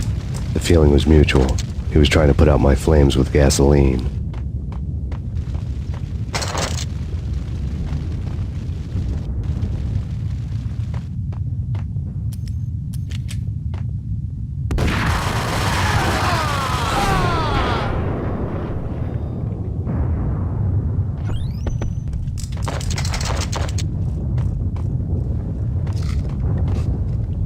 The mobsters have been guarding a real treasure. The way out of this disco inferno. There he is!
Vlad had seen my smoke signals. The Mercedes was revving to go, almost drowning out the banshee wail of the sirens. You coming? We'll drop you off at the Punchinello Manor. Sounds good to me. When this is over, look me up. I could use a professional like you. I'll keep that in mind. The night groaned with cold. The garden lights flickered nervously. In their light, the falling snow was dead white before the darkness ate it up. I had heard the stories. The trio were mad dogs.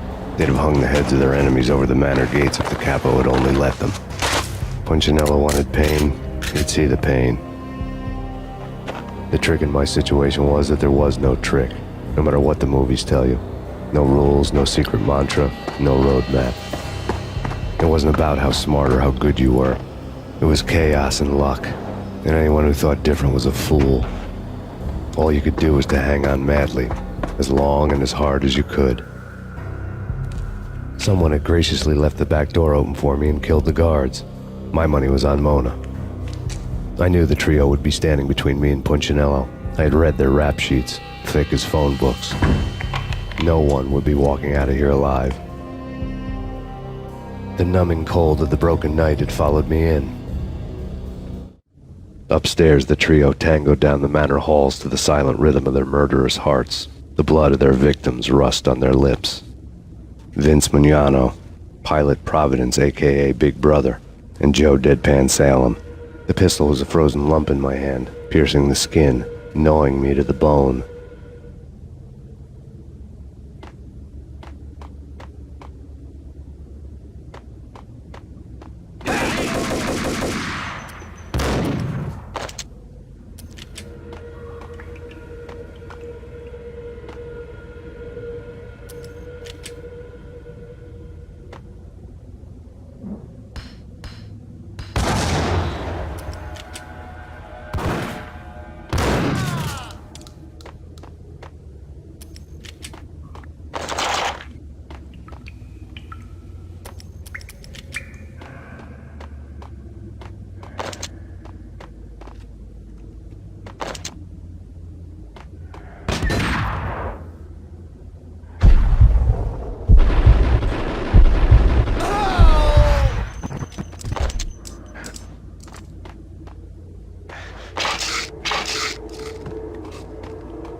No one's going anyplace. Too late for that.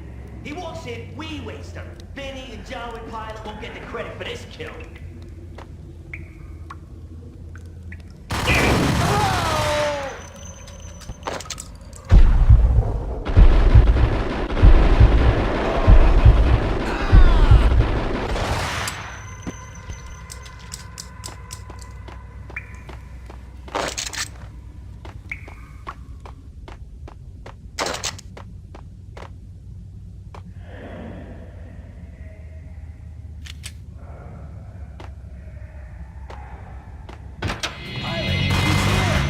It didn't take me long to run into the trio. The word on Lisa Punchinello was that she was a bit of a witch. The tarot cards on the kitchen table fit the picture.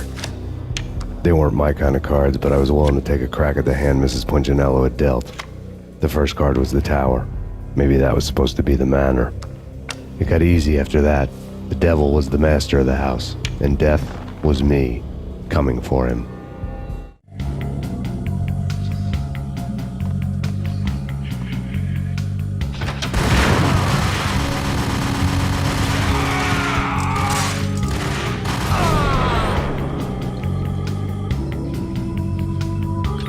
One down, two to go.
This way. Stop anything. Up.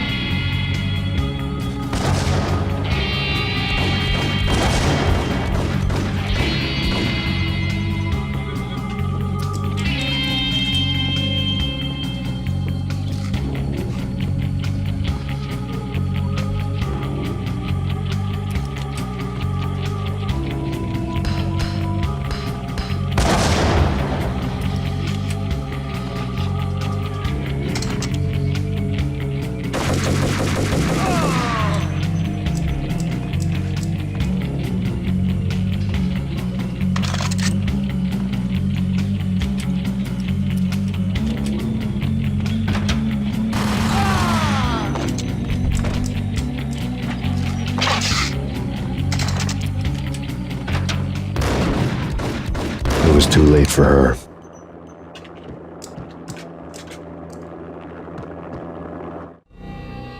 You're a real angel, Max. I couldn't tell whether it was Mona or her sister. The body was a mess. The sick bastard had really gotten a kick out of it. Seeing her lying there got me thinking about another woman's body on another bed. Got me thinking about a fallen cradle.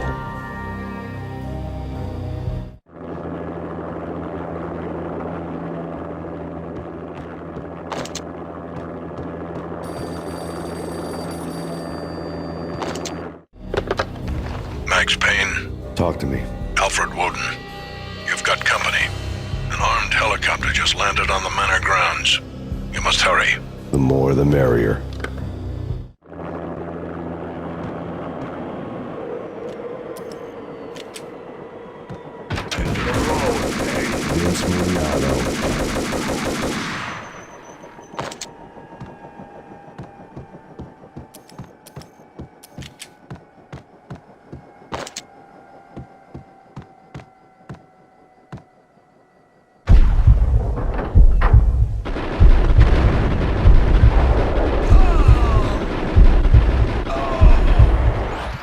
Punchinello's trio was done for.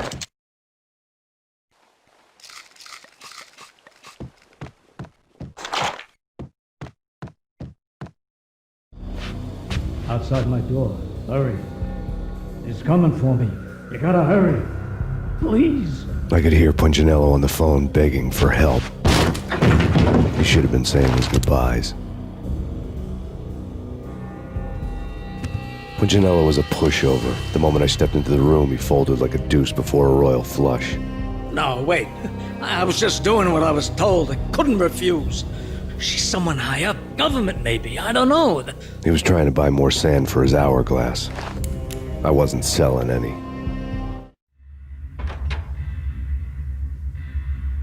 No, I told him not to.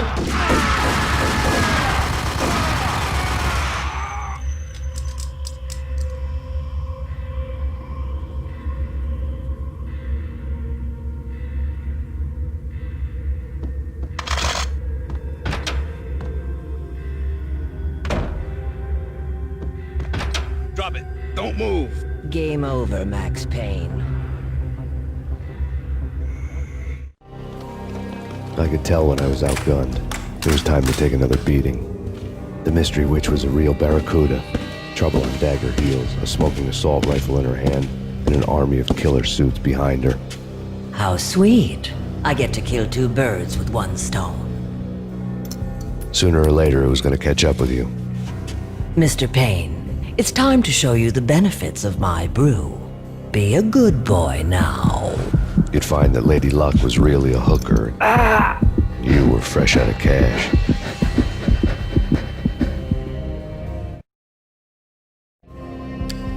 Gentlemen, we're done here. Take me to Cold Steel. She had just given me an OD of Valkyr. I could feel green fire eating my brains. They turned to steam. They did a fade on me. I'd never had a chance. The witch had got me just as sure as if she put a gun to my head and pulled the trigger. The shadows rushed me, bruised mugshot faces hungry for revenge. They knew my weak spots and closed in for the kill. The floor turned into a vortex of green blood. I fell. The flesh of fallen angels.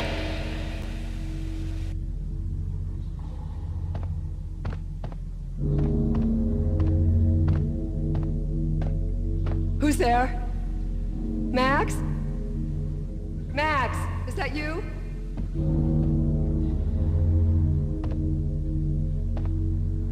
Max? Where are you, Max? Please.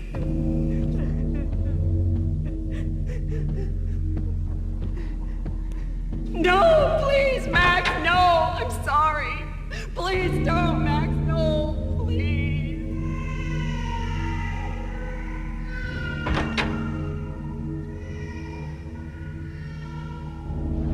Max? Where are you, Max? Please. The letter was staring at me. There was something disturbingly familiar about the letter before me.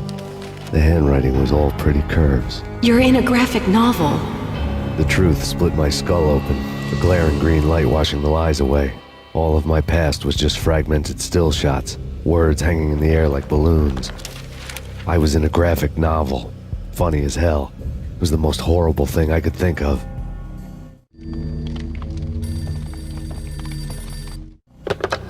Bartender is shiny stuff and dreams are made of stooped necromancers. He sings like a banana wrist, having strayed too close to the constellations on their shaved skulls. There was a bad line in a prank call. Someone spouting insane babble. I couldn't make sense of it.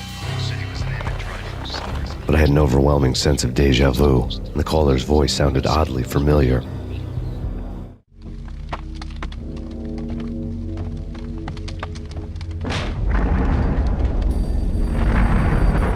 The weird piece of paper looked dangerous. There was something disturbingly familiar about the letter before me. The handwriting was all pretty curves. You're in a computer game, Max. The truth was a burning green crack through my brain, weapon statistics hanging in the air, glimpsed out of the corner of my eye, endless repetition of the act of shooting, time slowing down to show off my moves, the paranoid feel of someone controlling my every step. I was in a computer game. Funny as hell, it was the most horrible thing I could think of.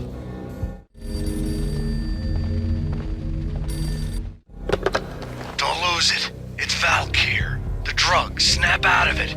Try to remember. It was a bad line in a prank call, someone spouting insane babble. I couldn't make sense of it. But I had an overwhelming sense of deja vu, and the caller's voice sounded oddly familiar.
Max, something happened at the office today.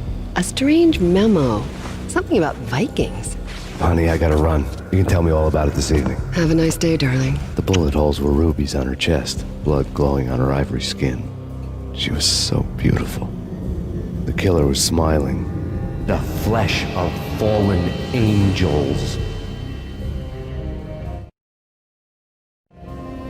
Slowly, the green nightmare faded, leaving dark stains on my soul that would never come off. I felt like flatlining. I was all shook up.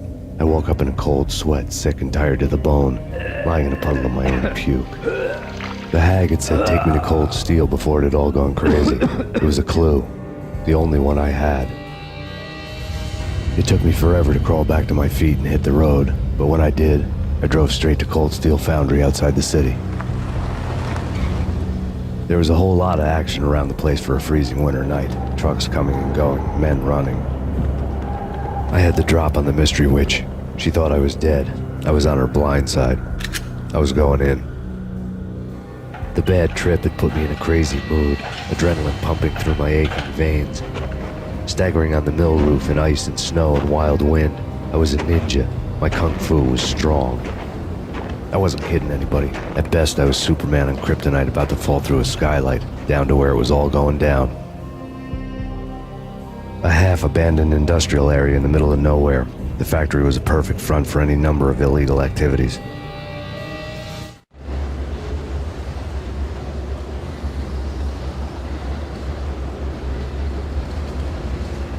In the belly of the plant, molten metal boiled and bubbled like a witch's brew.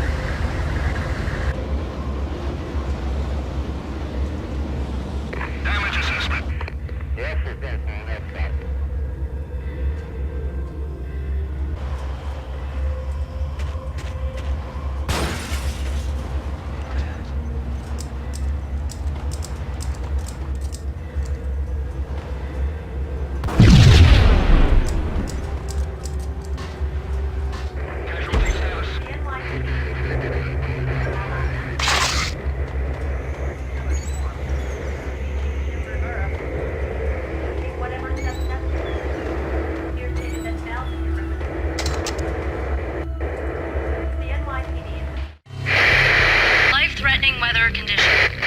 A record-breaking killer storm. In the city's history, vehicles stuck in snow. Heavy snowfall. Forecast shows severe weather is expected to continue. Out in the night, snow fell like confetti over the Devil's Parade. The storm was anything but over.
Can you believe it?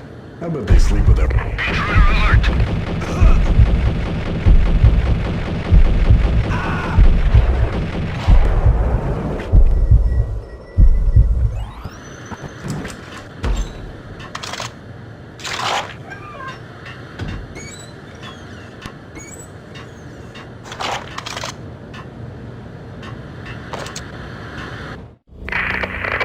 Perimeter breached. The facility has been compromised. Repeat, the Deep Six has been compromised. Initiate Operation Deadeye. The walkie-talkie military lingo could mean only one thing.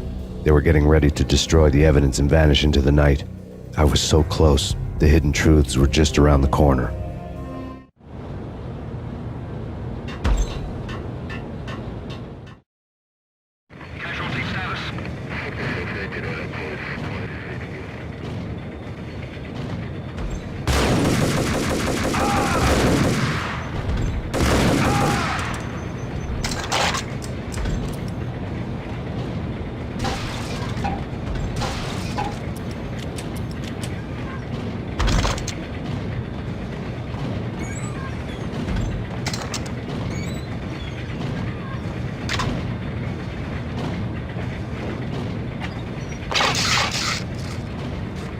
The folder on the table told a grim tale. The mercenaries were running a tight operation, paperwork and all. Merchandise missing again. A chemist had tried to smuggle it out for his own private party. Locked him up in cell B7 in D6's old test facility to wait for proper processing. I was close enough to hear the secrets, just beyond the next doorway.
monitor showed me the way.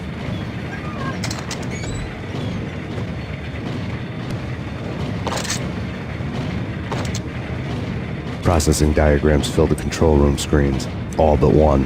An elevator titled D6 on one of the screens, somewhere onwards, past rows of ovens, in the core of the plant.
I had taken on the role of the mythic detective, Bogart as Marlowe or as Sam Spade going after the Maltese Falcon to unravel all the mysteries. Following a path of clues to that final revelation, even if it would take me down to the cold, cavernous depths of a grave. You can't do this! My men are still inside! Do you have any idea why this is called Operation Deadeyes?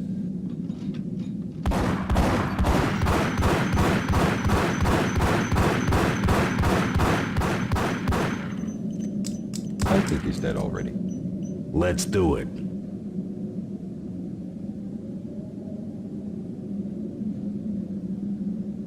Attention all personnel. The self-destruction sequence has been initiated. Evacuate the complex immediately.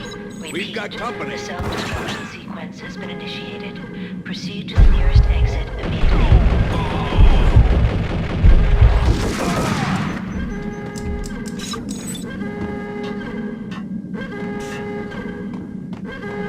I had seen the logo on the floor before.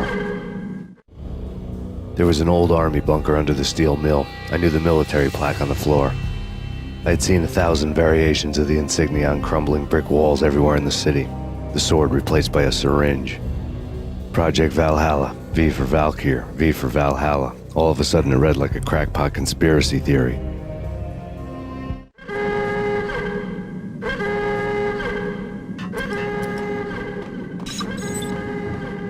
Abort! The self-destruction sequence is pulled!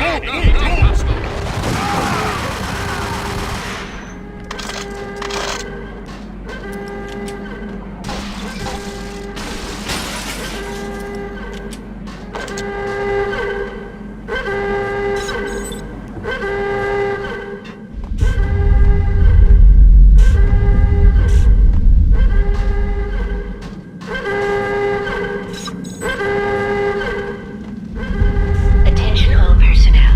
The self-destruction sequence has been initiated. Proceed to the nearest exit immediately. Like everything else in the Valkyr case, the door code was a mystery to me.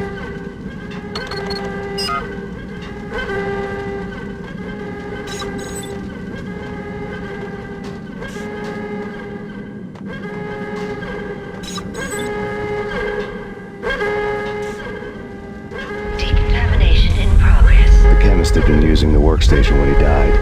The half-life of the lab rat had ended online, his password blinking on the screen. 665, the neighbor of the beast.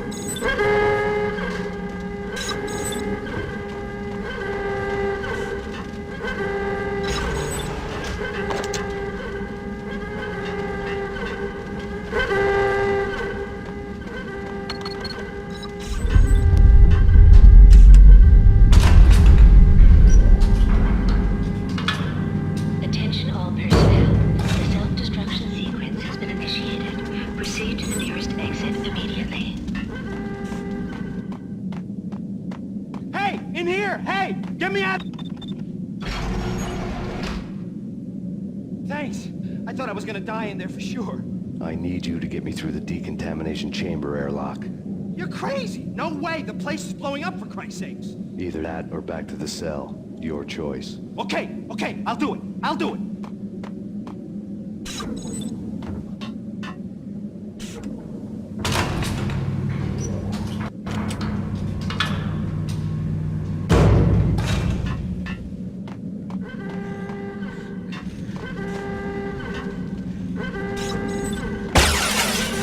We're dead! We're dead! Go, go!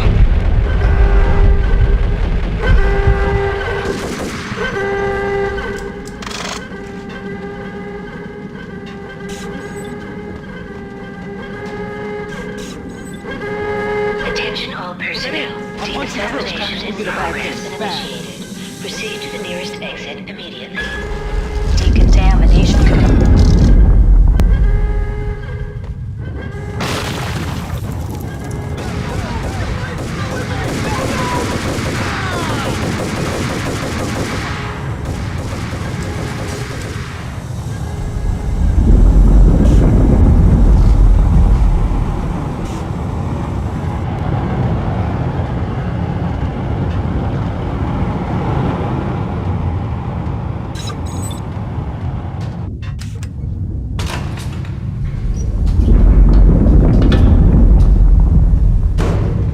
was caught in the middle of the deadly web that was the Valkyr case.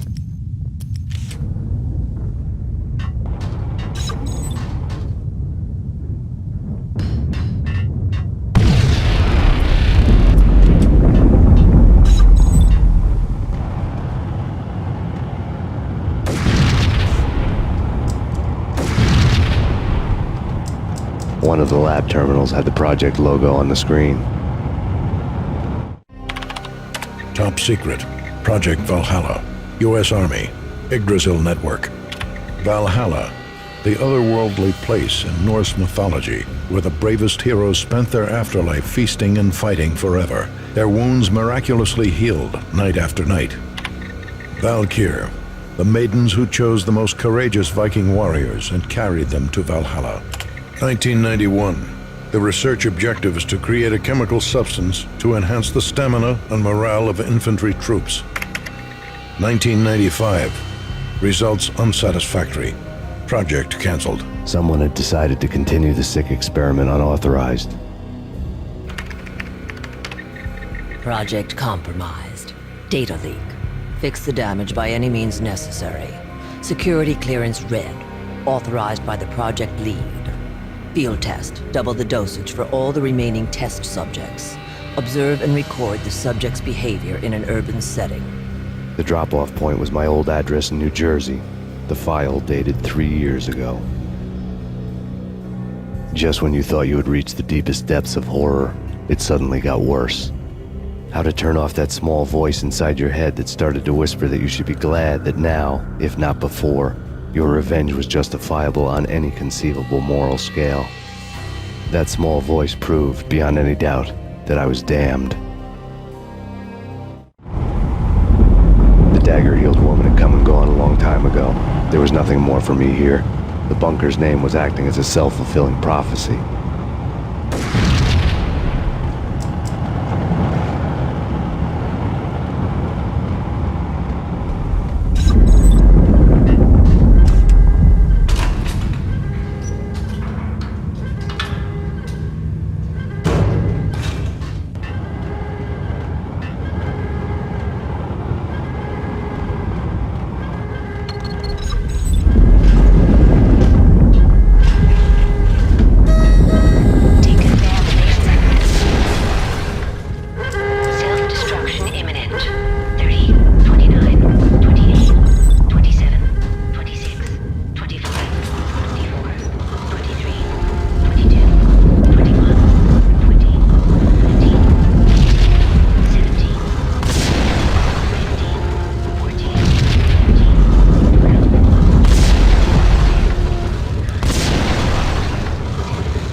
Piece together a jigsaw, and the final picture is you finishing that same puzzle.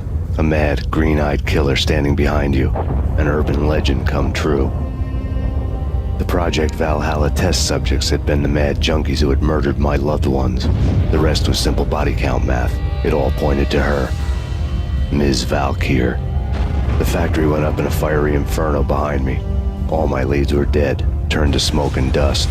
I'd lost my way. I hadn't slept in a million years.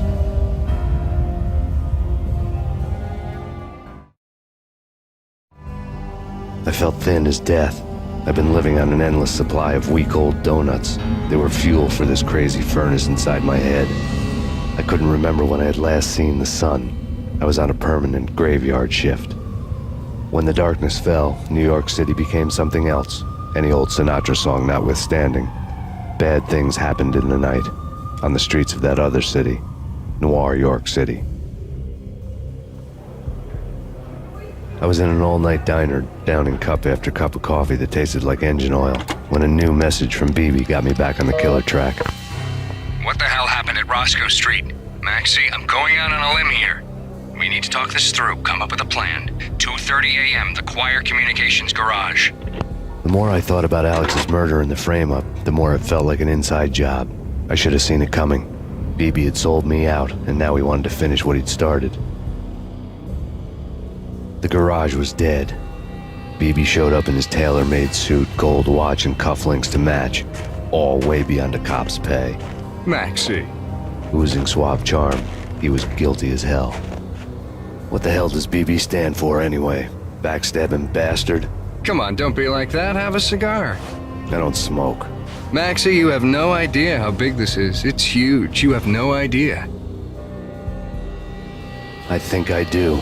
You're a bribe-taking bent cop who sold out his partner. Those mobsters in the subway were a dead giveaway. Hard to miss. Bet it was exactly like this with Alex. Up close and personal. You can't win this one, Max. No, but I can make damn sure none of you do either. BB turned out to be another cardboard cutout bad guy.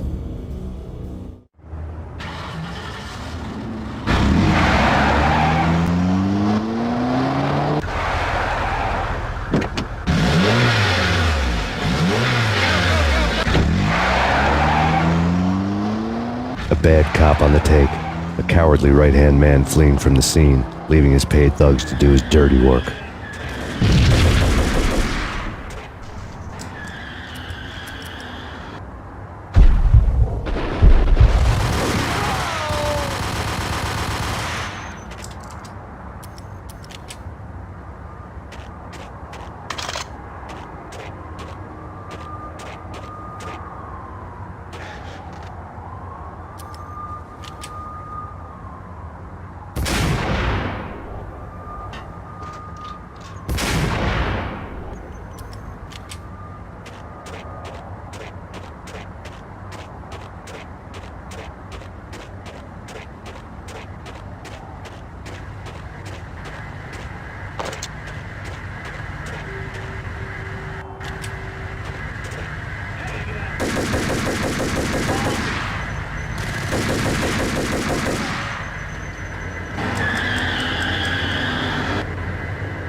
fire at the Punchinello Manor in Westchester.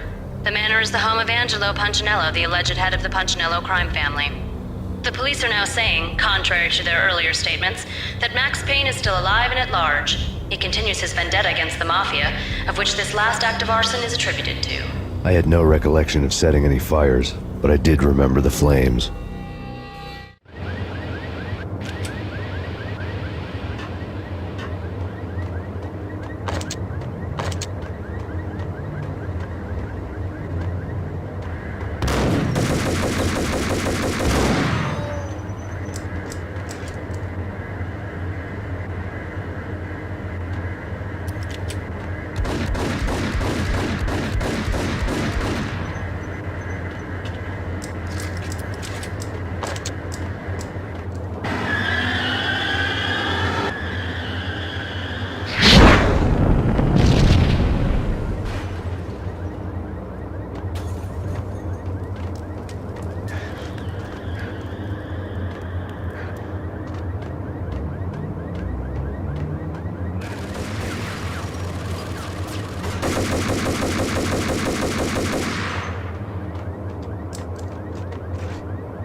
The payphone started to ring.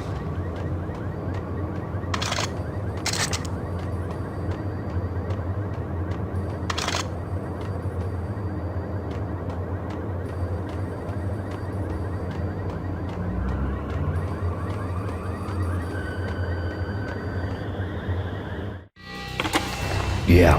Max Payne? Whatever does it for you. This is Alfred Woden. I can give you the name of your enemy. Come to the Asgard building presently. We are expecting you.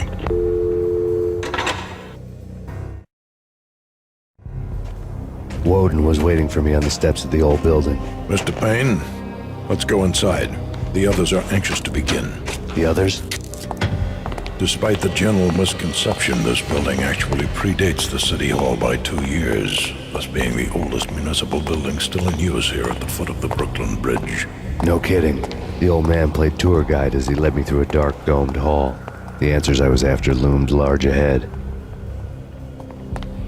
Mr. Payne, I would like to introduce you to my colleagues in what we call the Inner Circle. You've been watching too much X-Files. You have seen the files on Project Valhalla. We can fill the gaps, provide you with the information missing from those files. We were all involved in the early stages of the project during the Gulf War. What's the catch? We would very much like to blow this thing wide open, but our hands are tied. Her name is Nicole Horn. She was the key figure in Project Valhalla. When the funding was discontinued, she simply refused to quit. She knew exactly what she had in her hands. Nicole Horn is the president of Acer Corporation. She has more than half the city in her pocket. This must be kept under wraps. If you try to go public with this, we will deny any knowledge. We need you to take her out. Afterwards, we can protect you. Make all the charges go away. That was the cue for the killer suits to kick in the doors and swarm inside.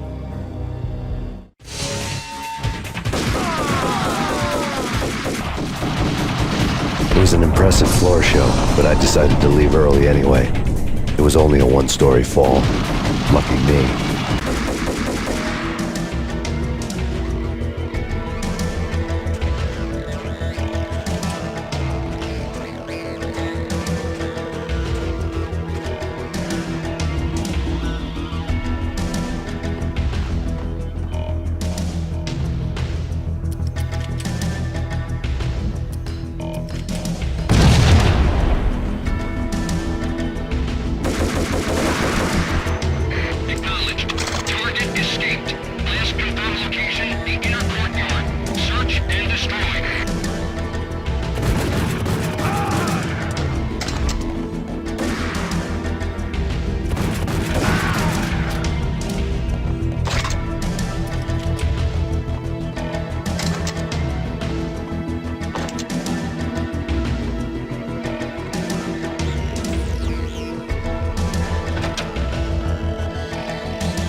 One of the monitors showed what was left of the Inner Circle.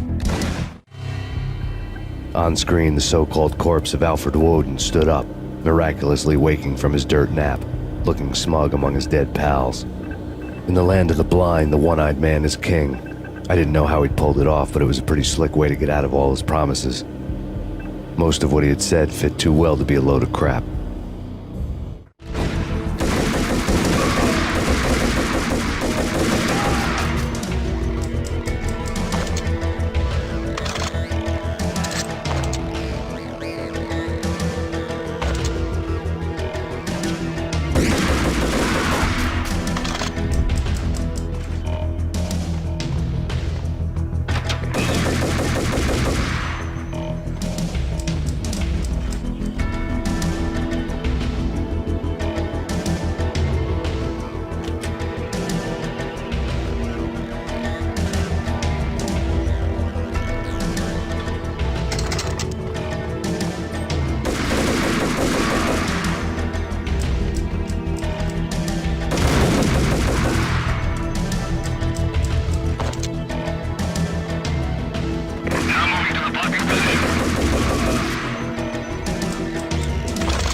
is your answer to those saying that he is actually providing a service long overdue to the city? This crusade nonsense has gone too far. He's out of control. It must stop. He will be stopped. That was Deputy Chief Jim Rivera from the New York City Police Department.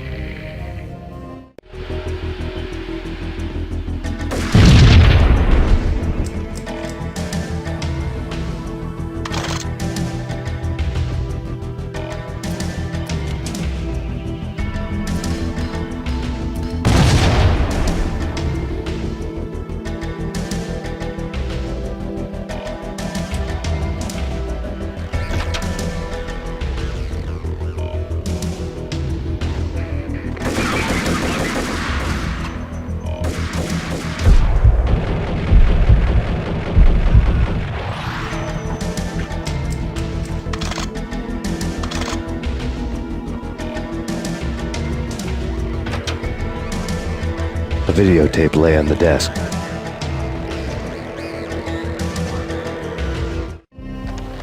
Nicole Horn had blackmailed the inner circle into silence. The tape came with a curt extortion note on a piece of expensive paper. I remembered Candy Dawn taping her clients in action on the side, selling the tapes to the highest bidder. I was sure that kinky sex was nowhere near Alfred Woden's worst sin, but I had a feeling that when this was over, any collateral would come in handy.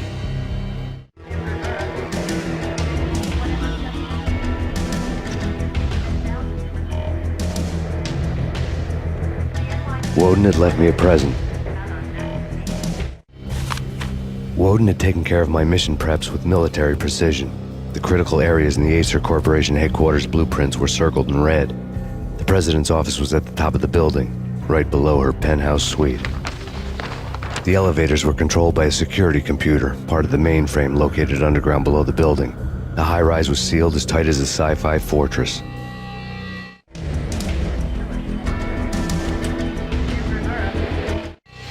Nothing seems to stop Acer Corporation's phenomenal victory march. Incredibly, the stocks are still rocketing.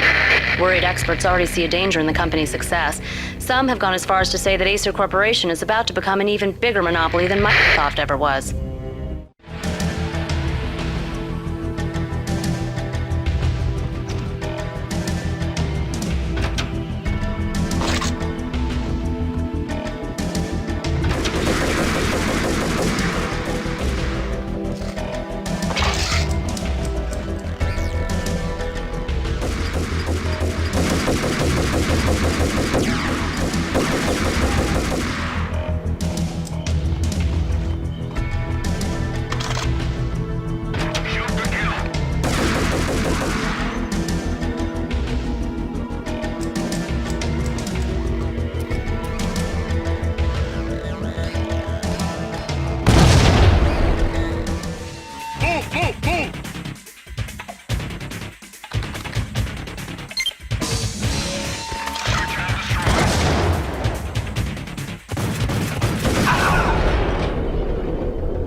And the Sundance Kid.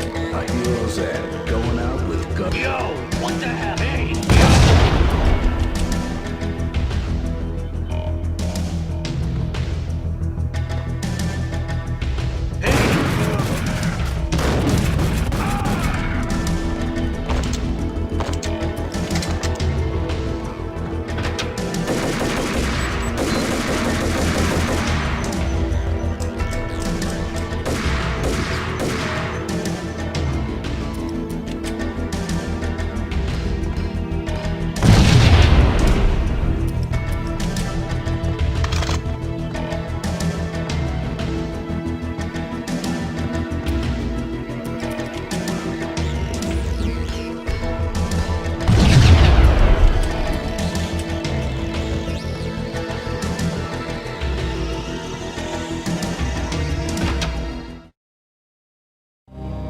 I had dreamed of revenge. Those dreams were always nightmares, of coming close and then failing.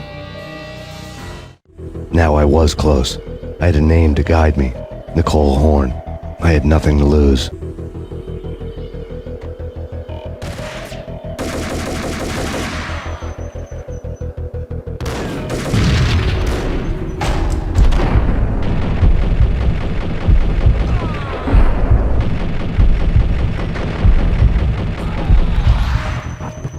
The Inner Circle had quite a track record. Project Valhalla had not been the only thing the Inner Circle had been involved in. There were rows of cabinets full of files. The Serpentine Secret Society went back a long way, always pulling strings from the shadows. I couldn't say I was sorry. Woden's move in some Byzantine power game had cut the Circle's membership roster to 1. The old man wanted me on cleanup duty. It was my mess too.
Sure, good for a practice run. But this, engaging hostile.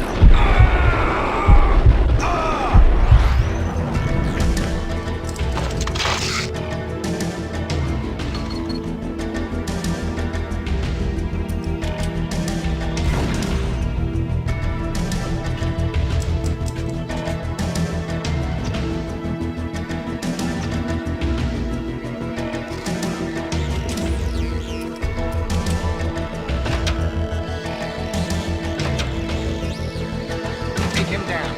Shoot to kill. Let's finish this.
Mine wasn't the most original approach to the problem. It wasn't as if it hadn't all been done before. An eye for an eye, the first principle of revenge. Old as dirt, still going strong. The cardinal rule in going after someone with an intention to kill was not to make it personal, which it almost always ended up being anyway. It did with me. I took my time, cruising around the city in the snow. There was no hurry. I knew what I had to do now. I took my time, thinking about it, building up the rage. When I was ready, I parked the stolen wheels at the front entrance of the Acer Corporation headquarters. Got out, got in, got cracking. I had a bullet with Nicole Horn's name on it. I had 10,000 bullets with the Hag's name on them. She had ultra-high-tech security systems, enough mercenaries and weaponry to start World War III. There was no fear. New York disappeared behind a veil of snow. I had crossed the threshold. This was her domain, sleek and sexy and soulless, all glass and steel. A place of color-coded security key cards, metal detectors, and surveillance systems.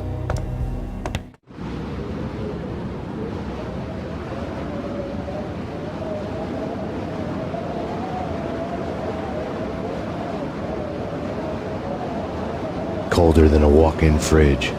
Cold as a gun.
Mona.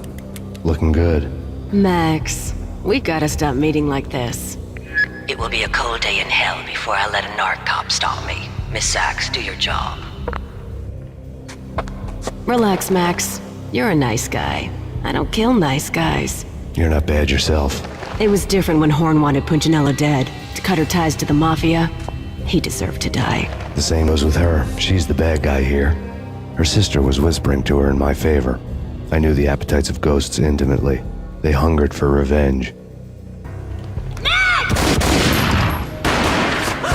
No! A gunshot boomed and she fell down in slow motion. She was a nice girl, not really a stone-cold killer. And now she was stone-cold dead. Like religious fanatics or loyal samurai, Horn's private army was coming at me. Terminate.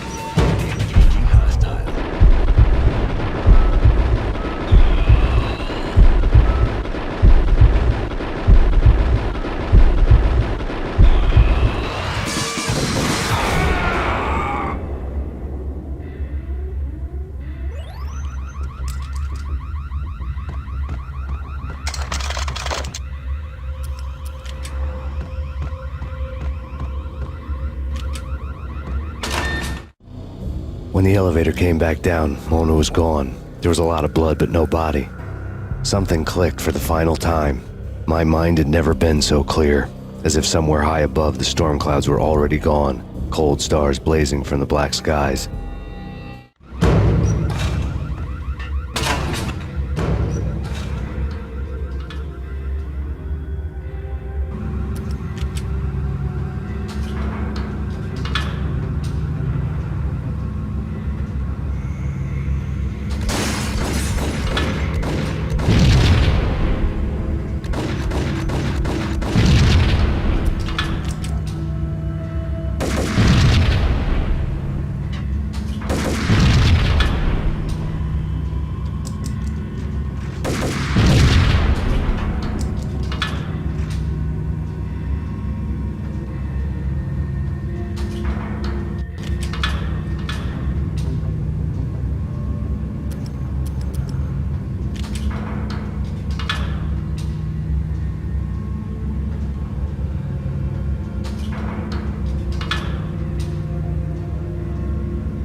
Movies, and I'm talking about the coolest of the cool. It always seems like time slows down. What the hell?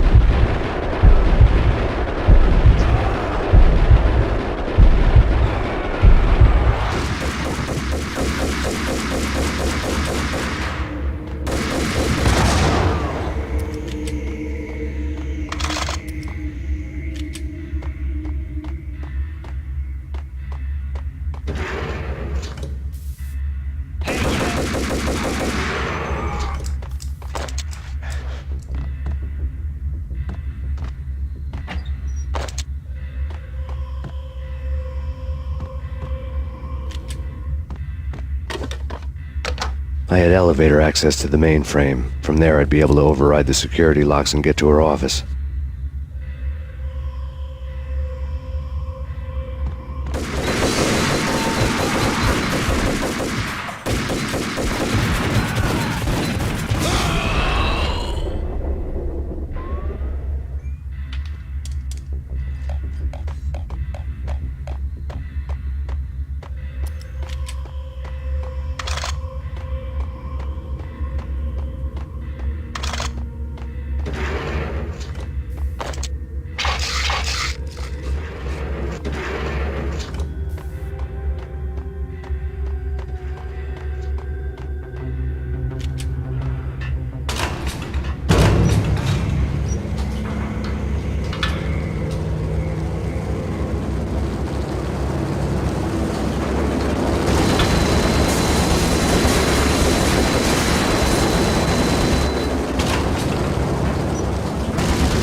The unmarked chopper was Horn's pet guardian, inhuman and flawless. It was stalking me.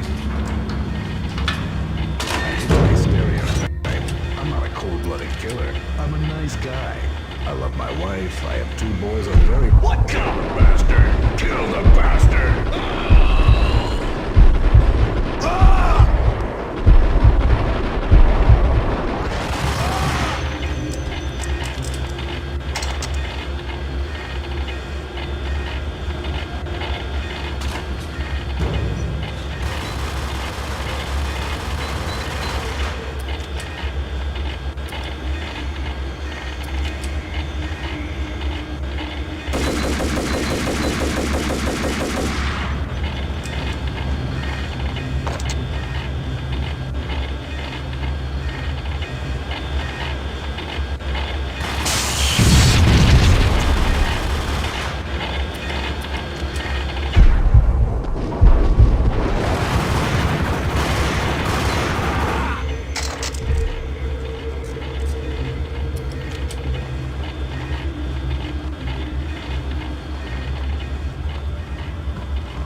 All Horn's locks were now offline. All bets were off. The elevator would take me all the way up.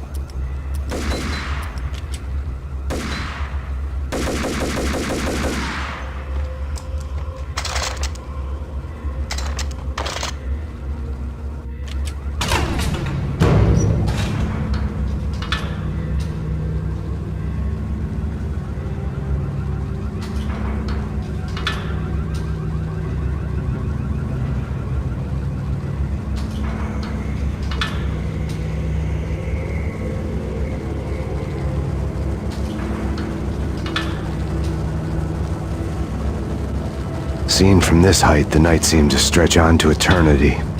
A hint of desperation had crept into the snowstorm, as if it was trying to get it all out before the end.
Horn's personal computer was on.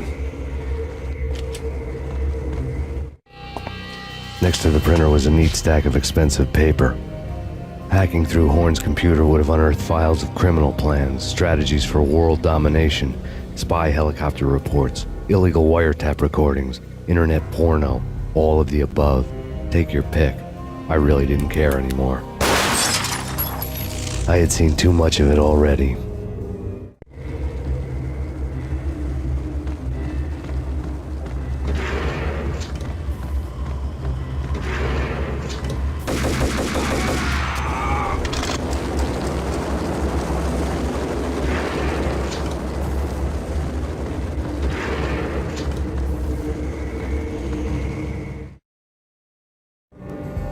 Valkyr had been meant to be a white-winged maiden that would lift you to a warrior's heaven, but it turned out to be a one-way demon ride to hell. The devil was in the drug. I knew. I had met him.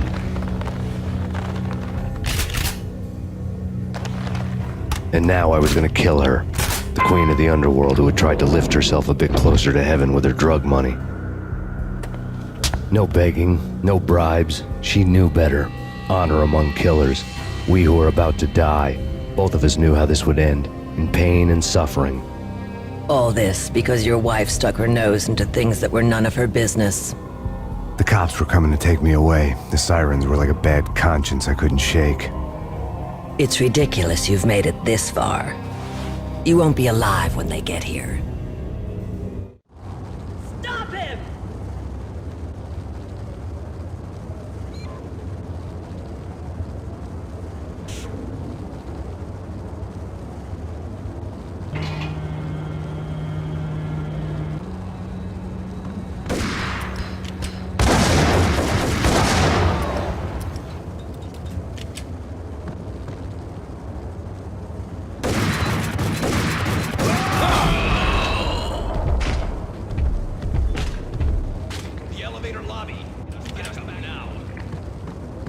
Max Payne, this is futile. A waste of time. The deaths of your wife and daughter were necessary. Inevitable. It is done. You cannot bring them back. Nothing you do will make it any better.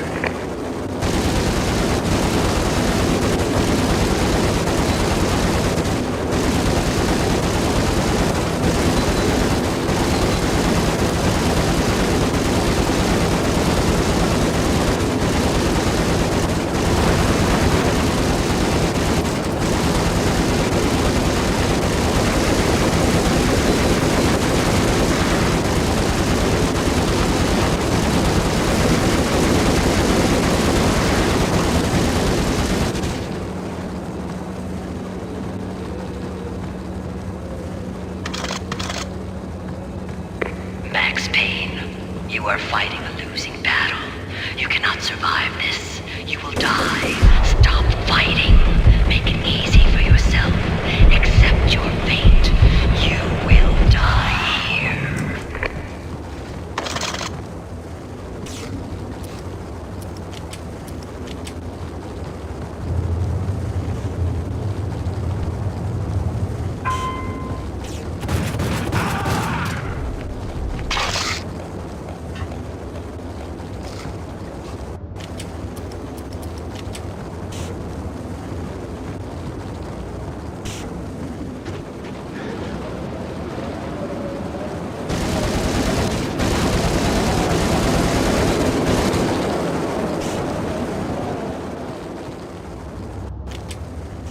Max Payne, face it. You are up against an unbeatable force. You have already lost. You have lost. Only death will set you free from your pain. Accept it. Surrender. Give up. We have him in the North Lounge.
What do you mean he's unstoppable?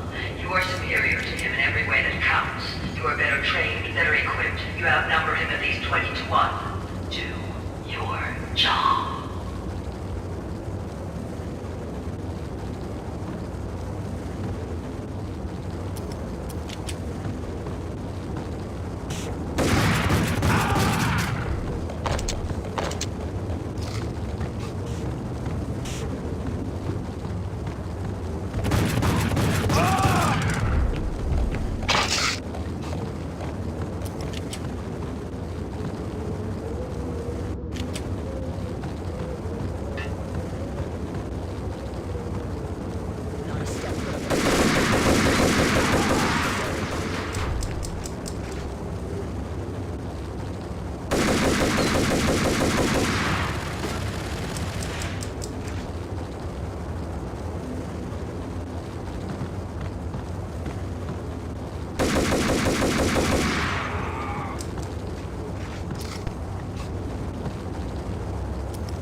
like the look of that mast.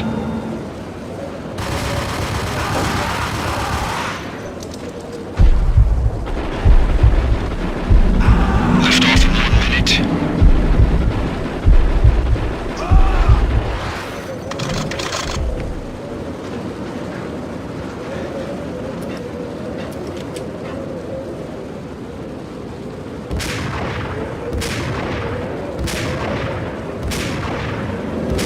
Lift off in 45 seconds.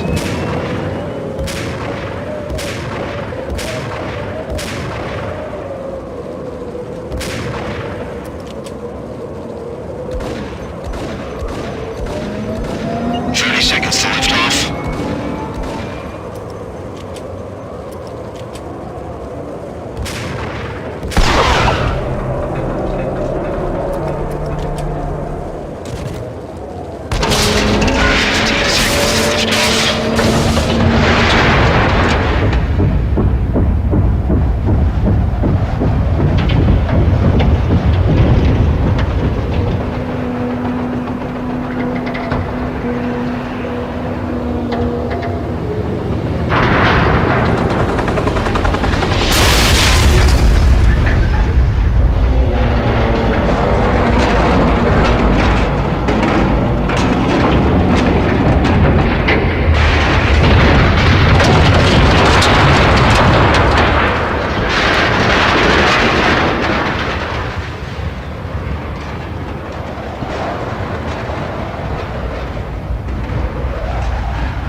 They were all dead.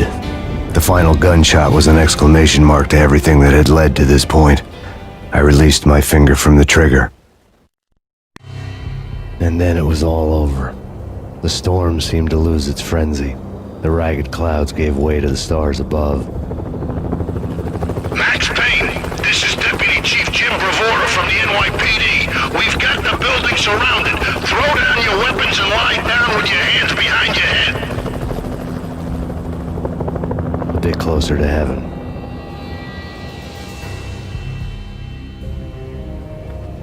The cops' voices were distant and muted. Freeze! NYPD! Hold it right there! My ghosts released me from their haunting. Down below, New York City glittered like diamonds on black velvet. You gave us one hell of a ride. Take him down to Central Booking. You heard the man. Woden was there in the crowd, standing by the sidelines. It wouldn't be over till the man with the patch would say so. He'd say the right words. I knew he would. He'd better. Woden grinned smugly. It was the grin of a winner. That made two of us.